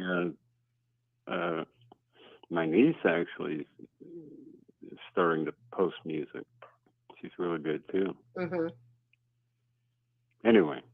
All right, Matt. Well, you take care. God bless you, and we'll chat hopefully tomorrow. All right. Thank you. God bless. Bye. Bye. Aw. We love Matt. Matt's good people. Matt's good people. We got a lot of great people on this channel. We get a lot of, not so great people that come in here. But for the most part, our channel, the people in this channel are good people. They do good things. Ricky is a person that really wants to help children, and I support anybody that's doing the right thing, and will do everything I can to uplift them. And so, big shout out to Ricky Beavers. He's one of the nicest people I think I've ever met. One of them, I tell you that. Is just a doll. He's just a doll. So I'm going to turn the phones off. Let me turn these phones off real quick. I'm going to turn the phones off and take this down. Don't forget to hit the like button. We have over 400 people in the chat right now. Please go out and hit the like button. And I wanted to go over, because I saw some people did some things here. Give me just a second. I wanted to say hi to everybody. I'm starting to realize I can come on the back side and just go down. So Tammy T, 9 months member. Thank you, Tammy T. God bless you. Good morning, everyone, she says.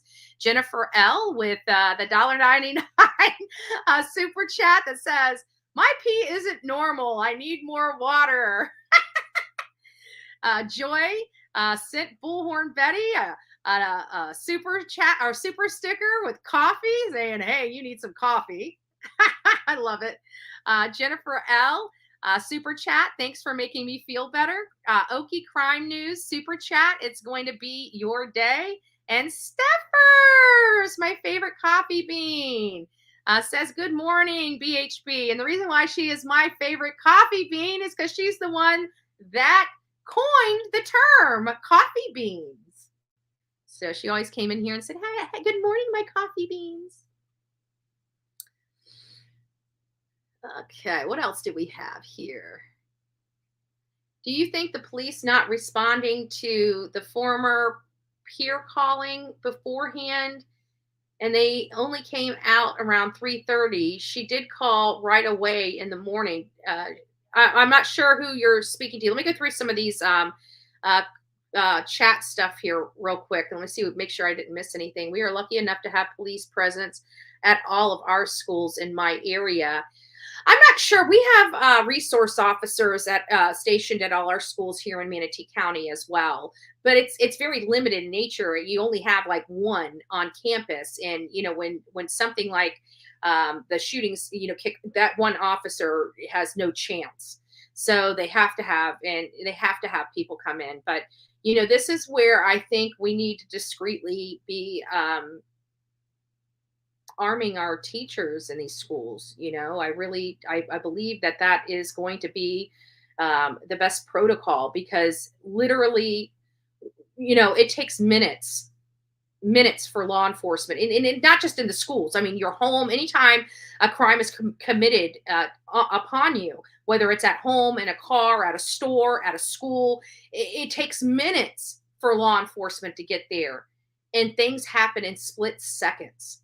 So you don't, in a lot of these cases, especially with firearms, you don't have time to wait for law enforcement to get there. You have to act immediately to neutralize that threat. So how when you're looking at this, and I don't know if it's the right answer or the wrong answer, I'm just, throwing that out there. You have split seconds. So you need to have, if somebody's approaching with firearms, you need to have a firearm right there to use. You don't have the luxury of waiting minutes, even if it was 4 minutes, even if it was 2 minutes to get law enforcement there. 2 minutes can have, there's a lot of damage that can happen in 2 minutes before law enforcement is there. People need to be able to act swiftly and quickly when a threat like this is approaching them. And there's no other way I can think of how to neutralize a threat other than having what you need to neutralize that threat at your disposal at that moment. So Is it the right answer? Is it the wrong answer? I honestly really, really don't know. Willie, if Dylan was a guy, she'd be suspect number one and sitting in jail. Don't at me because I'm right. No, I agree with you. Because it was so wonky, I do agree, Willie, that if she was a guy, she would have been arrested because she was the only person in that house on that floor. And I mean, but even arrests, they take some time, but she was detained, folks. I mean, she did get detained. That's why she was at, when she was being interrogated, she didn't have a choice of not going to that interrogation. She had a choice not to open her mouth, but she didn't have a choice whether she was going to be speaking with law enforcement or not. She had to go in. It's standard operating procedure. What's happening with you? Stop pushing your, this is my channel. If you don't like it, leave. If you don't like it, leave. You don't get to dictate to me. The only person you're in control of is yourself. So if you don't like what's coming out of my mouth, leave. That's what you can do. You can't control what's coming out of my mouth. Whether you like it or don't like it, I have the freedom in this country to say whatever I damn well please, and I will use that. And as a matter of fact, I'm an activist for the First Amendment and the Second Amendment. So if you don't like it, if you don't support it, leave my channel. Why are you here? Every time you come in here and every time you write a chat, you're putting money in my pocket. So thank you. So clearly you do support what I'm talking about. I just hope they remove that so the family doesn't have to see it, even blurred. It's jarred because it was one of the victims in the hall. It's unfortunate, but it's public record. And quite frankly, the family, again, it would be suggested them not even go online because people are going to talk about it. This is going to come out. They are going to see this. They're going to have to, it is what it is. If it was my family member, if I didn't want to watch it, I wouldn't watch it. If I didn't want to hear it, I wouldn't hear it. People are in control of themselves. So if something would bother them or jar them or cause them grief, unnecessary grief, they need to turn it off. They need not to watch it. And again, I just want to put this out there. And I was having a discussion with my mod chat yesterday. This country has gotten to a point where somebody, let me just put an example. So if I'm out in a public park and I'm smoking my vape in that public park or in any place where I'm allowed to do that, and somebody asks me nicely to stop, doesn't mean I have to stop. If you don't like what I'm doing in that park, you can get your butt up and move. It's not your responsibility to make me do something I'm lawfully allowed to do. But if you don't like it, you are more than welcome to move. And that's where I have a problem with this day and age. People believe that if they ask you nicely, you have to stop. No, you don't. No, you don't. And I can respectfully say, if you don't like what I'm doing, you're more than welcome to move. Right? But for people to actually think that they have a right to tell somebody else what they can and cannot do is insane to me. If you don't like what that person is doing, remove yourself from the situation. You're the one with the problem. You're the one that doesn't like it. So, those are the things that I try to, that's the way it was. That's the way it's always been. It's the way it's always been. And again, to the person that doesn't like the conversation, first of all, I'm not talking about it. That was a person that called into the show, and I'm going to conversate with them about whatever topic they want to bring up. And if you don't like that topic of conversation, leave. It's simple. It's called being an adult. And I'm sorry, we have to educate adults on how to be adults. Their children, half these people, these roaches and jellyfish on here, their children act more adult-like than their parents. It's a sad day in this country. I should have been scared sending my son, who can't do online because he has ADD. My daughter has online, so at least she can do that. Yeah, in here in Florida, we just passed rules so the school board tax money moves with the students. So we've opened, and this might be something that people across the country may want to consider doing. But what we do here is we have vouchers, and kids can go to any school they want to. They can even use that tax money, the school board tax money per student. They can actually apply that to private school. And in private school, now granted, this was a private school where the shooting happened. Typically, they don't happen at private schools. It's usually public schools. But this was a private school that this happened to. But I know the quality of education in private schools as opposed to public schools is great. I mean, all the people, like I went to public school, and I can tell you all my friends that went to private school are much further and were much further along in their education at a younger age than I was in public school. I knew that, and I know that. And that's the way it is. And I'm really sorry that you have to go through that. It is scary. I don't know how parents are handling this, because it's becoming, you know, Columbine kind of popped the cherry, so to speak. And after that, it wasn't a big deal. It had happened here, you know, few years now. I mean, we're having, like, this last year, I covered multiple mass shootings in the last 365 or 66 days. We've covered multiple. So this is becoming more and more common. And so when we look at this, why is this becoming more and more common? One thing that is well known is every single one of the mass shooters had a tendency of playing video games.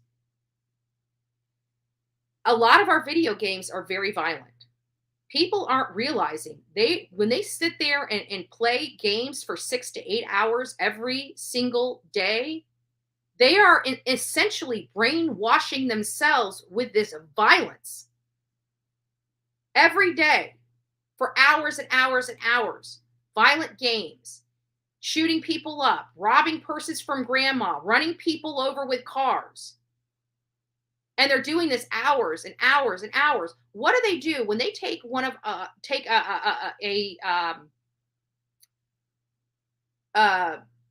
say they kidnap somebody, they take somebody for ransom, or they take somebody? What do those people do? They sit you in front of a TV and they brainwash you. And that's essentially what our 20-somethings are doing to themselves.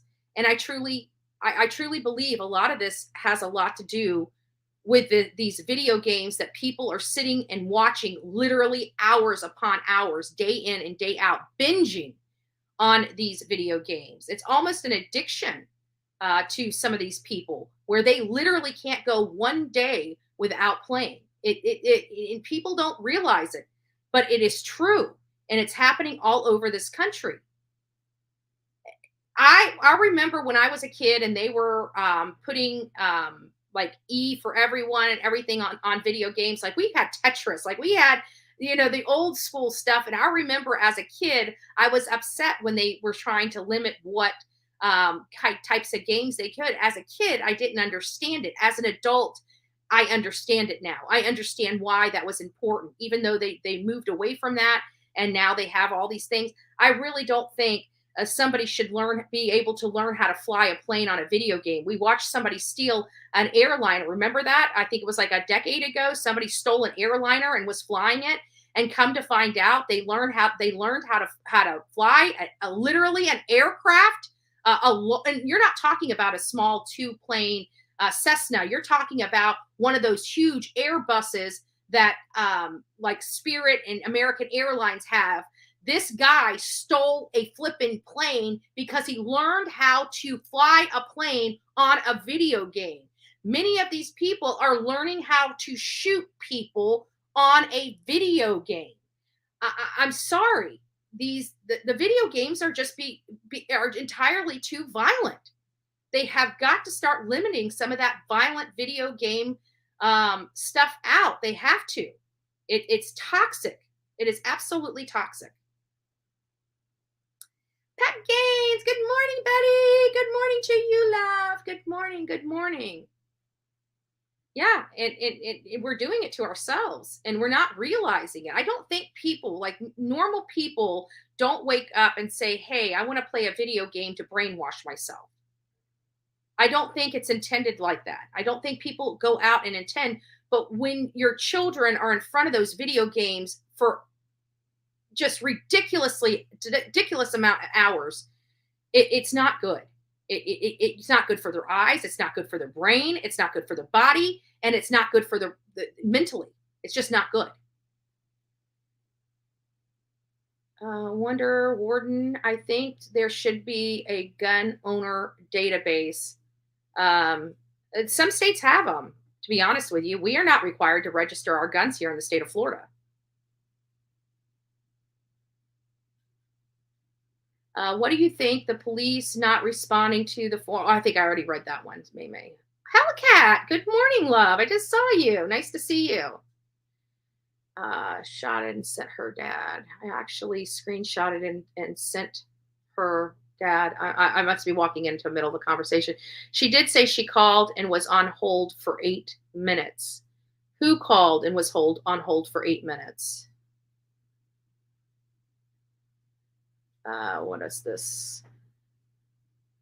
Linda Lou says, didn't the buy a bunch of guns here recently? I think that is the father who said that. She's been going to the shooting range to practice. I'm getting mixed information on that because it was my understanding based upon the text message I read that her family was not wise or understood what she was doing. And I when you have a child that has a major behavioral change, and I'd have to think that a person that didn't touch a gun, that now wants to own a gun and go to a shooting range to practice firing the gun, that seems like a behavioral change to me. Does it mean something? It could not. But it's definitely, as a parent, something that you probably should explore if you know your child is anti-gun. And your child is now going to a gun range. That is a major behavioral change. And I think that a parent should take notice and ask what's going on and be hyper aware of what their child is doing. Even though this girl was a 28-year-old woman that identified as a man, she still lived at home with mom. So mom should have still known that there was a major behavioral change in her daughter. If her mom's not paying attention, I don't know of any parent that lives with their kids and not pay attention. So Australia don't have any cops in schools. We're chilled over here. Yeah, Miss Potty Mouth, but you guys have some very strict gun laws there. Very, very strict gun laws. I was talking to a person. See, I believe, like, even in our country, people have to be able, not even just defend themselves against other people. Most of us that don't understand guns and stuff like that live in like larger communities or cities and stuff like that. There's a whole rural area out there that has coyotes and bears and real threats of, even gators. Like here in Florida, you have gators and snakes. You need something to protect yourself. And you need something to protect yourself where you don't have to come in close contact with that threat in order to neutralize it. For example, if a bear is charging at you, you're probably going to want that rifle to shoot that bear. Because I'm telling you, I don't think that knife on the side of your belt is going to be the right weapon to use against a grizzly bear chasing you or coming at you. So people don't look at it from that perspective. And we, like even me, I live in this county. We do have a rural area of this county, but it's not like Montana. It's not like the backwoods of Tennessee. There's real threats out there that aren't human threats. She actually screenshotted and sent it to her dad. So Jennifer, and I did read that. So you're saying that, and let me make sure I understand this, Jennifer, is you're saying that she, Audrey Hale, the shooter of at the Tennessee school, was she? You said she was at the shooting range and sent an email to her dad. I'm coming in in the middle of a conversation, and I'm kind of confused about it. Did she say she called and was on hold for 8 minutes? And I want to know about that too, just Samantha. What's that referring to? How did she buy them guns when she was under the doctor's care? Being under doctor's care does not prevent you from purchasing a firearm. It doesn't prevent you. And some states, like this was in Tennessee. I don't know what their laws are. I don't know if they're required to register the gun. I don't know what kind of background, because here in the state of Florida, we don't really have to have a background check for rifles, for long guns, right? But we do have to go through a registration process for, if we purchase it from a dealer. If it's a private purchase, you need nothing. You don't need anything. But if we go to a dealer, if you go to a gun store or something like that, the rifles you're allowed, you can purchase it and walk out the door with it, but it's the handguns. You have to go through a process in order for that handgun to be released to you. When you have a concealed weapons permit, that process is just streamlined. You can walk into a store, show them your concealed weapons permit. They do all the registration, but you can literally leave with that gun because you've already gone through the screening of the state. So it's a little bit easier if you're a concealed weapons permit holder. So I don't know what the laws, and the reason why I'm going through that is I'm trying to explain my experience and what I know here in Florida. But from state to state, those rules change. So our laws here in the state of Florida related to purchasing guns could be and may be much different than the laws that are in Tennessee. So unless I look at the laws in Tennessee, I don't know how she would have been able to do it. I don't know if by her having an emotional issue, if something should have went to the state, or she knew it was going to go to the state and she had a window to purchase these before she was unable to purchase them. I don't know how that works. I really don't. But you have to remember, even with all this stuff, it takes time to process paperwork, even to the state. So if she wasn't supposed to purchase that gun, and her doctor sent the paperwork to the state like they may be required to do, I don't know. Again, this is just playing devil's advocate. That item might not have been processed yet. We know our bureaucrats, they don't work like people that work 9 to 5 regular jobs. They take their time. They have a lovely work environment. Nobody rushes them. If they get a little too overworked, they'll bring 15 other people in to help you complete your tasks. It's a very government is it's easy work. It's easy work. If you're in a government position or hired and employed by the government, your job's probably not, you're not pulling your hair out, is what I'm trying to say. You may have some issues at work, but you're not pulling your hair out, because they'll just bring people in. If you need help with your work, they'll bring 15 people in. I've seen it myself. You guys know I go down to our county. We're streamlining some of that stuff and making people do their jobs right now. That's what we're working on now. Yes, something should have went off to alert in connection with the gun purchases. I think so. If we have a kind of a balancing act where, the gun right, the people like the NRA against the anti-gun people, if they did something that wasn't preventing the gun purchase itself, like that, an alert that lets them know that somebody's making a lot of gun purchases. That's not preventing them from purchasing it, but it's putting the state on notice. I think that would be good legislation. I personally would. I don't see. I think that if somebody is just racking up an arsenal of weapons, like for normal people, we purchase, even people that have multiple guns, we don't collect them all at one time. We purchase them throughout a certain time frame. For example, the 9mm that I have right now, I purchased it several years ago. I didn't go out and buy 15 guns.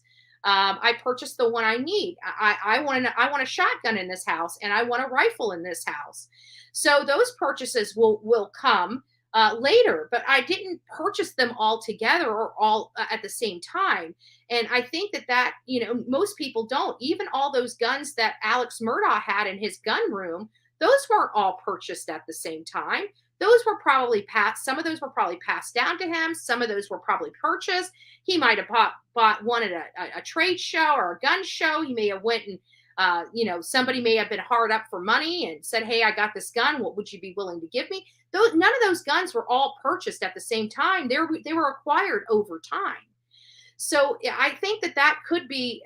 I think that should be known, because this is the second or third shooting we've had where an arsenal of guns were purchased in such a short amount of time that somebody should have been notified of this, because that seems to be the new operating procedure for these mass shootings. They don't have any guns, and then they decide they hate the world, they hate life, and they're ready to take out as many people as they go out of it. And so they're like, okay, how do we do this? We need to get guns. So they start purchasing guns and just purchasing a massive amount of gun, body armor, all in a small window of time. I think that is problematic. I think that is showing intent of something. It's not a hunting. It's not for, at that point, it's not for protection, because you're buying such a massive amount of, an arsenal. There should have been a red flag thrown up with that. How many people at least agree with that? I know we're never going to win. Nobody, no matter what side of the aisle you are, nobody is going to, win the debate over guns, because it's just not going to, in my opinion, it's just not going to happen. It's going to be a wedge issue. It's been a wedge issue my entire life. It'll be a wedge issue in the next generation's life as well. So the states here make us send our kids to the schools they do not protect. A teacher was just shot in the town over by a 6-year-old, Newport News, Virginia. Wow. That is sad. That is sad. And it's important for the gun owners. I know that we have a lot of law-abiding citizens that are in this chat, but just for the people that watch this show and stuff, make sure if you do own a gun, it is your duty to make sure that gun is not accessible to young children. Please lock it up. If it's something that you don't use very often, you're not target practicing, even remove the clip. Remove the clip and clear the chamber. If you don't have kids and you want the loaded gun around, keep it around, but just be responsible. Be responsible. There's been a friend of mine, she lives alone. And she had her grandkids over there. Because she lives alone, she has her gun in her nightstand right next to her bed. And that gun is loaded at all times and ready to use should somebody break into the house. When her grandkids come over, she immediately removes that out of her nightstand. She removes the clip. She takes the bullet out of the chamber, and she locks it in a locked, I don't know if it's a cabinet or if it's, I don't know, but I know she locks it. And here's why. Because she forgot to do that one time, and one of her young grandchildren, she was there. The child didn't get the gun, but the child almost got the gun. And that scared the crap out of her. And she now, every time she knows her grandchildren are in that house, not only does she shut her bedroom door and does not let her grandchildren in, she locks that up. Now, if they stay the night with her, it's a different story. She keeps that away. But people have to be smart. You can't just have guns laying around with children in the home. So it's just, that's stupid. I've never heard, even my father, when we were growing up, we never had, it wasn't required to have guns locked up. We weren't required to have our guns locked up. My dad, I knew where my dad's gun was in the house. We had, my parents back then had a water bed, and that water bed had like this, I don't know, it was almost like a hutch on it. That's the best way to describe it, is like a hutch. And that hutch had two little doors, like right at the headboard. It had two little lift up drawers. And in that lift up drawer that was right down here was where my father's loaded 22 pistol was. We knew never to touch that gun. We knew never to go in that cabinet portion of his bedroom. And if we did, we would get whooping. They didn't. My family did not play when it comes to guns. You were not allowed to have a water gun and shoot somebody in the face with it. You would get your butt whipped. These are things that need to be taught to our children. And people, we hand play guns and toy guns to our children all the time, not realizing, because they want to play, cowboys and Indians. They want to play, good cop, bad cop. They want to play, they use their imagination. They want to go play. They want to have fun. They don't want to be bottled up in a house. And so a lot of people I'm totally for toy guns. I love toy guns. But we have to be responsible and let them know that, don't point that at somebody's head, because you never know. They may be at somebody's house and think a gun is a toy gun, and it's not, and they point it to somebody and pull that trigger and kill them. You have a much better chance of surviving if it's below the chest. You know what I'm saying? I can't be around a gun. It gives me anxiety real bad. My son's dad pulled a gun to my head. I had a gun to my head too, and even more of the reason why I own a gun now. I'll never be victimized like that again. I will never ever be victimized. But I was abused. I was a little crazy, because when that happened, I remember putting my mouth around the barrel and telling him to pull the trigger. I did. I don't know why I'm still here. I really don't. I'm here for a purpose. That's all I know. Every other country protects themselves without guns, have way less crime statistically. A bunch of oversensitive people with guns is ludicrous. In other countries, a lot of countries didn't have to. Our laws are different. Other countries' laws are different. We have to play by the rules of our country, and our country was set up on certain foundational values, and there was reasons for those foundational values. And I'm not going to get into the whole political stuff, because it's not a political. I mean, the guns are, like I said, a wedge issue, a topic of conversation, but it's related to a mass shooting. We're not really going in trying to make legislation or advocating one way or the other. We're just having the conversation, and best practices too, because I think this is a great topic where we can talk about best practices. Like I said, making sure that your guns are out of the reach of children. But I think the majority of people that own guns are responsible gun owners and take the necessary precautions to make sure that they don't get in the hands of children. The cautionary measures my parents took was, if you don't want your ass whipped, don't go into our room. Pretty simple. We had corporal punishment back in our days, trust me, and they didn't mind. I remember one time my dad, he would whip your butt over nothing. I remember I had to stuff pillows in my pants. I'm gonna get them. In countries where there's no guns, they use knives, acid, vehicles. Exactly. People that want to harm and kill people are going to harm and kill people. There's nothing that's going to stop it. There's nothing going to stop it. You know what I'm doing to protect myself? I'm carrying a gun. I went through, and I actually spoke at my county commission meeting, because we just made our, Florida is a gun-friendly state. Let's just be honest. It's a gun-friendly state. Again, I'm not going to get into the politics of it, but we just did a motion. One of the people there said we need common sense laws. And of course, I'm like, the Second Amendment is a common sense law, and it's there to protect us. And the only thing that's going to stop a bad guy with a gun is a good guy with a gun. You're not going to be able to. Guns, they can travel quite the distance. You're not going to get to that person with a knife.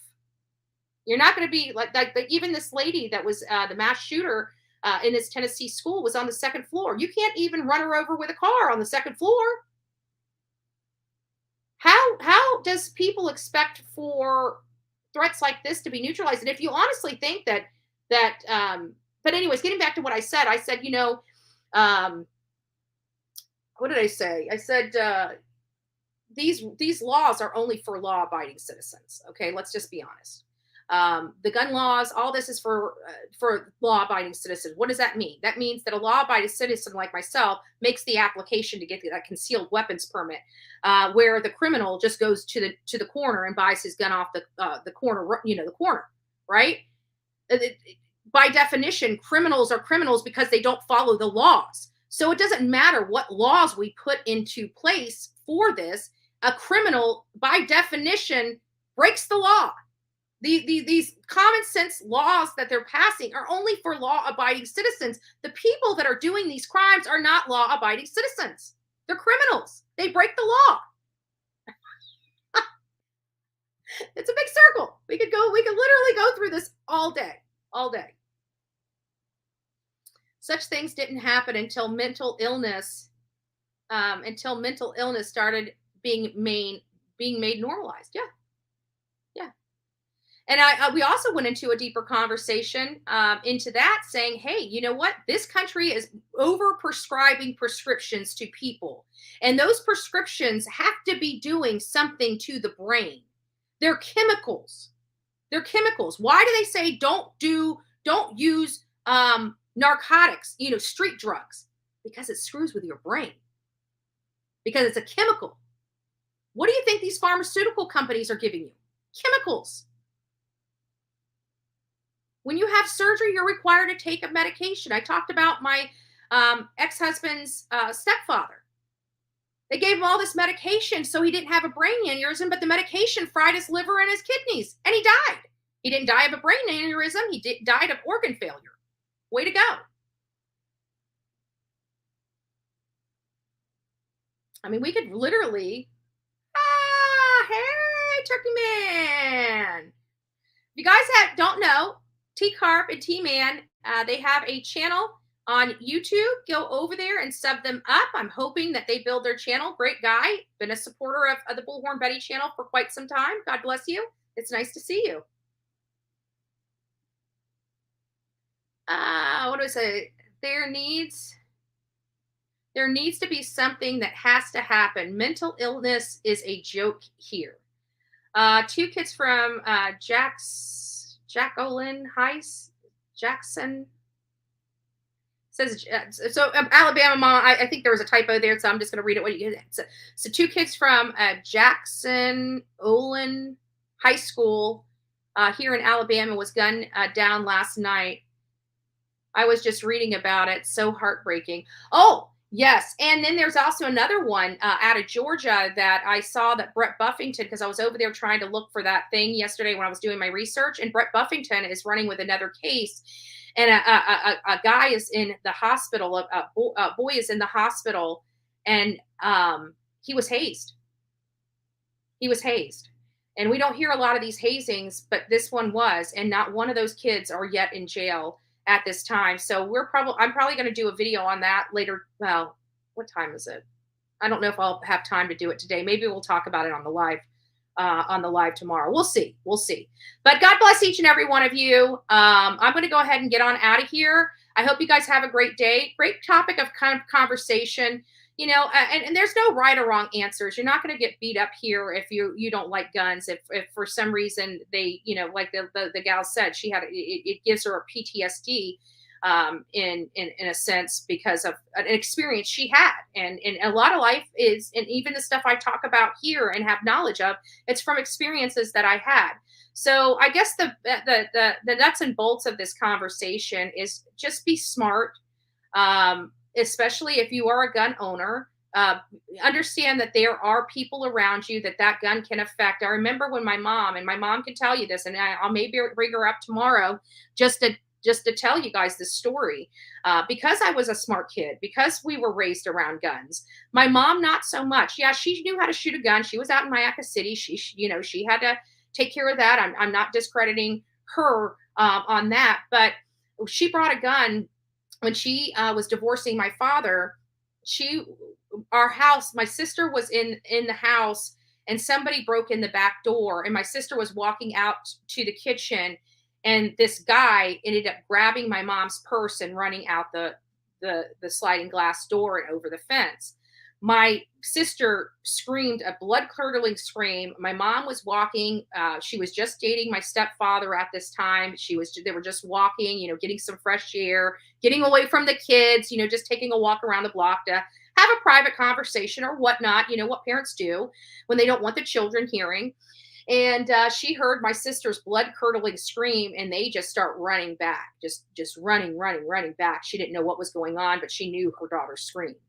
And so my mom gets in the house, and my sister is just freaking out. She's frozen. She's in shock. She can't quit screaming. And when we finally got her calmed down, my sister told her that somebody broke in and she got her purse. So mom calls the police, and they ended up finding the person that did it. He ended up getting arrested. He ended up going to jail. But my mother decided at that point, with the three women, three girls, we were young, we were just teenagers in the house. She wanted to have protection and wanted that gun. And I remember looking at her and saying, you've got 2 seconds to kill somebody. Mom, you don't have the luxury of pointing a gun and saying, get out of here. If somebody is a threat to you, you have to pick up that gun and kill them. Are you prepared to do that? Because if you're not prepared to do that, you need to get this gun out of this house, because that gun is going to end up hurting one of us. If somebody grabs that gun out of your hands, that gun will be used. You have to be prepared to pick that gun up and pull that trigger. You have to be prepared to take somebody's life. Are you prepared to do that? I know my mother. My mother can't hurt a fly. I can see her picking that gun up and using it as a deterrent, but not using it as what it was supposed to be. And that is a very dangerous position, because if you've got a gun in your hand and somebody's coming after you and you can't pull that trigger, that gun will be taken out of your hand and be used against you. Ricky, nice to see you. Nice to see you. So in coded safes, Meg's bringing up some good information. Coded safes are really good. So you have to, guns are not for everyone. They're just not. And I'm the first one to say that they're not for everyone, but understand it can be a threat to you if you're not prepared to use that in a threatening situation. It can be what can kill you. So you have to be cautious. I can tell you that gun did not stay in our house very long. That gun did not stay in our house very long. Because at the end of the day, I don't see my mom. She's a sweet lady. I know if push come to shove, if she really had to do something, she could. But I was just worried at that time that she would, if something like that happened, she would pull it out, but she wouldn't fire it. And that was my biggest concern is, you have a split second to use that, and you have to be prepared to use it. And if you don't, it's going to injure us. So that conversation, and that was just that, again, it's just, we learn these things. I have a gun here. I don't have children in the house. Even when the grandchildren were in this house, they knew not to mess with my gun. They knew not to mess with my gun. And as a matter of fact, when the grandkids were in here, I don't have a locked cabinet or anything like that. I know you guys probably, I can't believe you, right? But I have this tall armoire, and it's literally like, I don't know, 6 feet tall. And up on the top of that is my metal case that I keep all my bullets in. That's where my gun goes when the grandkids came over here. Completely, totally out of the reach of the children. And it doesn't really matter if it's in the safe. The idea is keeping it out of the reach of the children. So it was in a safe space. So do not block. This fueled her anger and temper is all. So Josie West says, Charles, testosterone does not block puberty. No, it doesn't. On a 28-year-old. This fueled her anger and temper is all. Yeah. And there's no, you guys got to understand, hormones are also chemicals. Testosterone, estrogen, those can do major things to the psyche and the brain. It's a chemical. Again, I'm not a Frankenstein. I don't like Frankenstein work. I'm not anti-surgery. I just don't like to have it. When my body starts sagging, it's going to just have to sag, okay? I don't know what else to say. I don't like surgery. I don't like elective surgery. I don't like surgery. If I can avoid surgery, I will. I will only have surgery if I absolutely need to have surgery. When I was younger, I had my wisdom teeth taken out. I never really broke a bone. I didn't break a bone until I was an adult. I don't know how. I was a crazy, rambunctious kid. I don't know how I didn't break bones. I even flipped off my bike. My brakes went down into the spokes, and I squeezed the brakes, and my bike flipped me out. I don't know how I never broke a bone, but I never broke a bone. I've only had one broke bone, and that was my ankle when it was on a Friday the 13th, and everything. I'll have to tell you. I think I have told you guys about that story, but we'll have to tell it. If you have a gun too, I'm not afraid to use it if I have to. Ricky? Oh no! Yeah, I'm glad that you do. But it's just funny because we know you're blind. How do you know which way to aim? I'm picking on you. I'm just joking. But it's nice. Okay, breaking. Crazy Cat Lady says breaking another train derailment right now in Minnesota. This is insane. And I just heard that there was like a boat or something that over in Ohio, maybe I'm wrong, that dumped a lot of toxic chemicals in the water or something that I can't remember. I've been essayed, robbed, and tortured. I'm sorry, lovely lyrics. I'm sorry. I'm having such a hard time getting my 6-year-old to wear shoes with his bike. I'm so scared he's going to get his foot in the chain and he will not listen. Take the chain off the bike. Tell him that you'll reinstall the chain when he learns how to put shoes on his feet. Because I'm telling you, that when you have a bicycle accident with no shoes on, your feet hurt, and then you have to wobble around. That's what I would do. I'd take the chain off the bike. Come on, I can't ride my bike. Well, put some shoes on. This is your first warning. Next time you're caught without your shoes, I'm taking the chain off the bike for a week. Put those shoes on. I love Nancy Grace too. I love her spunky attitude.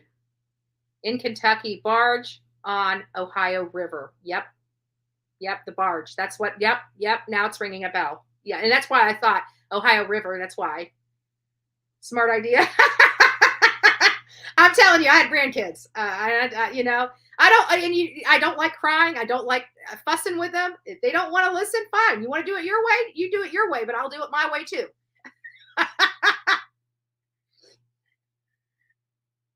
Thank you for the help. God bless. Oh, you too. You missed the call in. I missed you today. So hopefully tomorrow we'll hear from you tomorrow. It only takes one time, and he'll put his shoes on, no problem. Yeah. And another thing is maybe while he has no shoes on, just bump him off the bike and let him hurt his foot.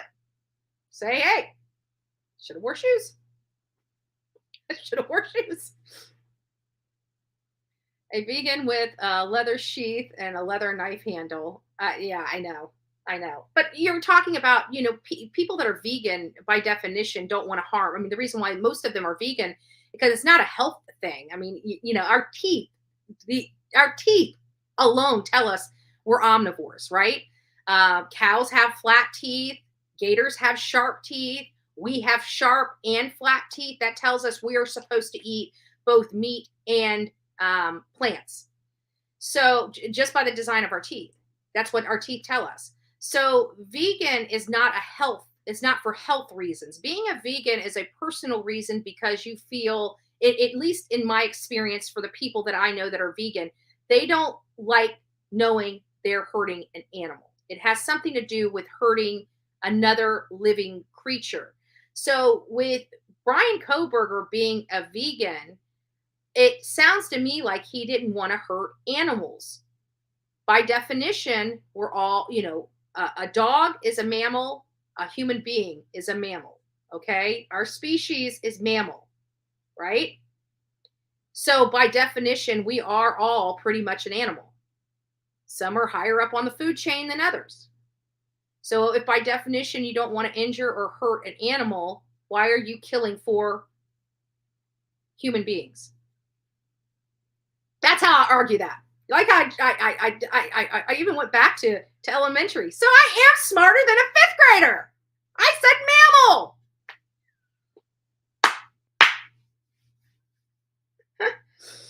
I'm giving the hate channels a lot to work with today, aren't I? We got to make sure that they got to pay their bills. I'm glad to help. They hate me so much, I put money in their pocket. They should be loving Bullhorn Betty. Why do you hate channels hate Bullhorn Betty so much? I like literally every time, especially that gluten, 200 videos. Like I have literally paid her stinking bills for the last year and a half. 200 videos. 200. Unbelievable. Absolutely unbelievable. I scared Tammy. When I first read that, I thought you were making a funny and say I scared the veggies out of you, but I didn't read it. I just read it and it says I scared of the veggies nowadays, the poisons, the air, food, and water.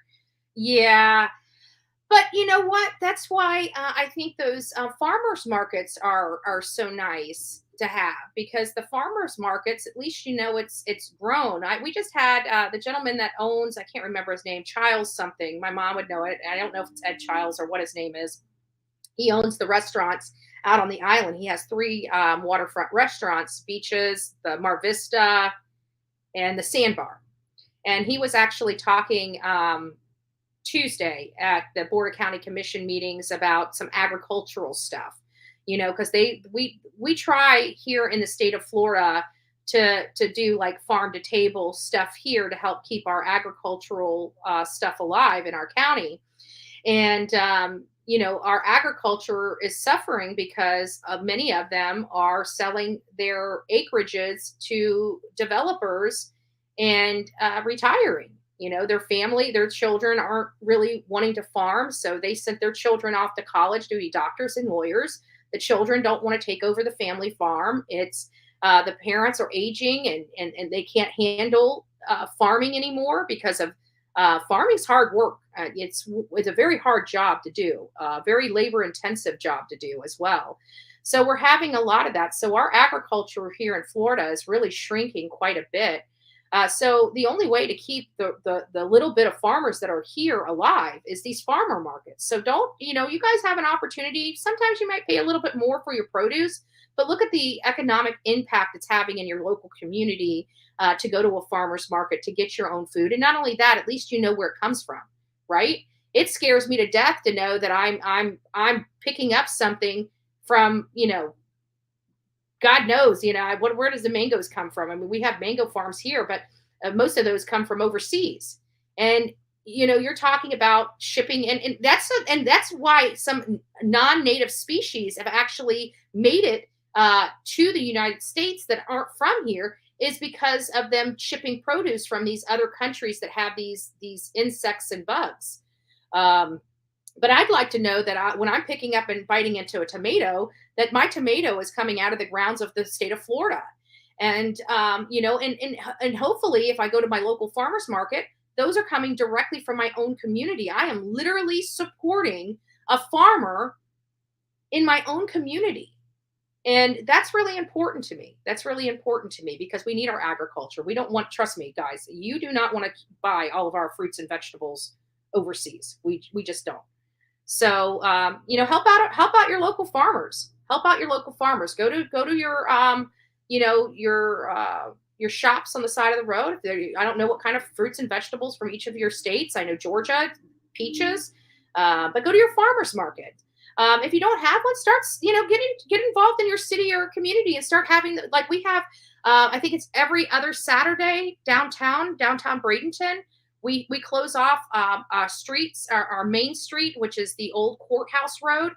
And we block that off for the afternoon. So they can bring in, a little band, and they have people that have all the farmers come in from out and bring their produce in. And it's a really nice little event that happens twice a week or twice a month.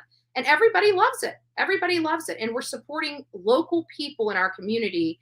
And that's the best. That's the best to know that your dollar, when you go out and spend that dollar for that that tomato, that dollar is going to somebody in your own community. I love it. I love it. Just Samantha, what blows my mind is the countries are buying all our topsoil. Oh, wow. I didn't know that. That's interesting. I am a lot. Our farmlands are being sold off. I am blessed with Celia. Is that Celia? Did I say that right? I don't know. Celica. I'm blessed with Celica. So sorry, my reading is really bad today. So I have to read everything goes to my bed. Okay, well I'm sorry, Tammy. I'm confused. I don't know if it's my eyes. I'm confused. Been a vegan, eating organic all my life because my parents had a ranch and grew all our fruits and vegetables. Nice. You know what? And that might be, for people, like I have a huge backyard. I live on like almost a quarter acre lot with my home. I've got this huge backyard. I really don't do a whole lot with, except mow it. And, it might be a good idea for people like me that have some room, maybe plant your own garden, right? And you'd really know where your food really comes from, right? It's born and bred right in the backyard, Nothing gets farmed or seed to table like your own garden in the back. Cows don't have, no, that's exactly what I was saying, Charles. Cows don't have, they're plant-based. They don't eat. When I said cows don't have canine teeth, I said cows' teeth are flat. Cows' teeth are flat because they don't eat meat. They're designed to only eat vegetables. That's why they have flat teeth. And then I brought up the gator that has the sharp, pointy teeth. That's why I use the cow and the gator as the examples in this. And then I talked about how we have flat and sharp teeth, meaning that we're omnivores. Okay, you got herbivores, you've got omnivores, and you got carnivores. Okay, a gator's a carnivore, a cow's an herbivore, and humans are omnivores. There's your educational lesson today. I never, ever, ever said a cow has canine teeth. Never. Maybe you misunderstood me. I don't know. But that's why I used the gator and the cow and the human. Because that's all three of them. Herbivore, omnivore, carnivore. I'm smarter than a 5th grader. Suck it, haters! Bullhorn Betty is smarter than a 5th grader. And you know what? The hate channels are going to have to eat it up. Clip that, baby. All right, guys, I'm done. I'm out of here. God bless you. Go make it a great day. Bullhorn Betty is getting her butt up out of this bed, and I got to go in there and finish cleaning all of the sweetener off of everything. I literally broke the table, the big desk down, and removed it from the room. Yes, I did that this morning. Crazy, right? So let me get in there, so we're not having to do a live from Office 2 tomorrow. We can actually have our screens and everything that we need in there. So I'm going to go ahead and get in there and get this all done. Hey, Betty, I'll be able to sing a song whenever you are ready. Just let me know. Ooh, did I want to do it? Tomorrow's Friday. I can't think of a better time than sliding into the weekend with you. Why don't you come here tomorrow morning? Let me know, and then we'll get you set up tomorrow morning. I'd love it. I enjoyed the last time you came on here and played. Oh, thank you.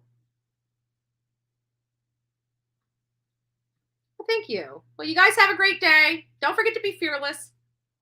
If you see something, say something. An ounce of prevention is worth a pound of cure. And until next time, guys, be safe and kind to one another. And don't forget to exterminate those roaches out of your home. God bless.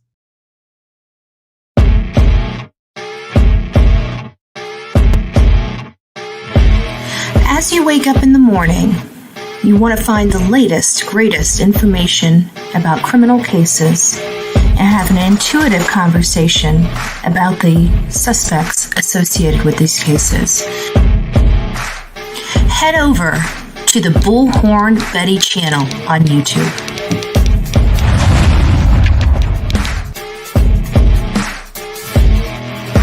Get breaking news right here on the Bullhorn Betty channel. Welcome to the Bullhorn Betty Coffee Club. Enjoy your stay and enjoy your day.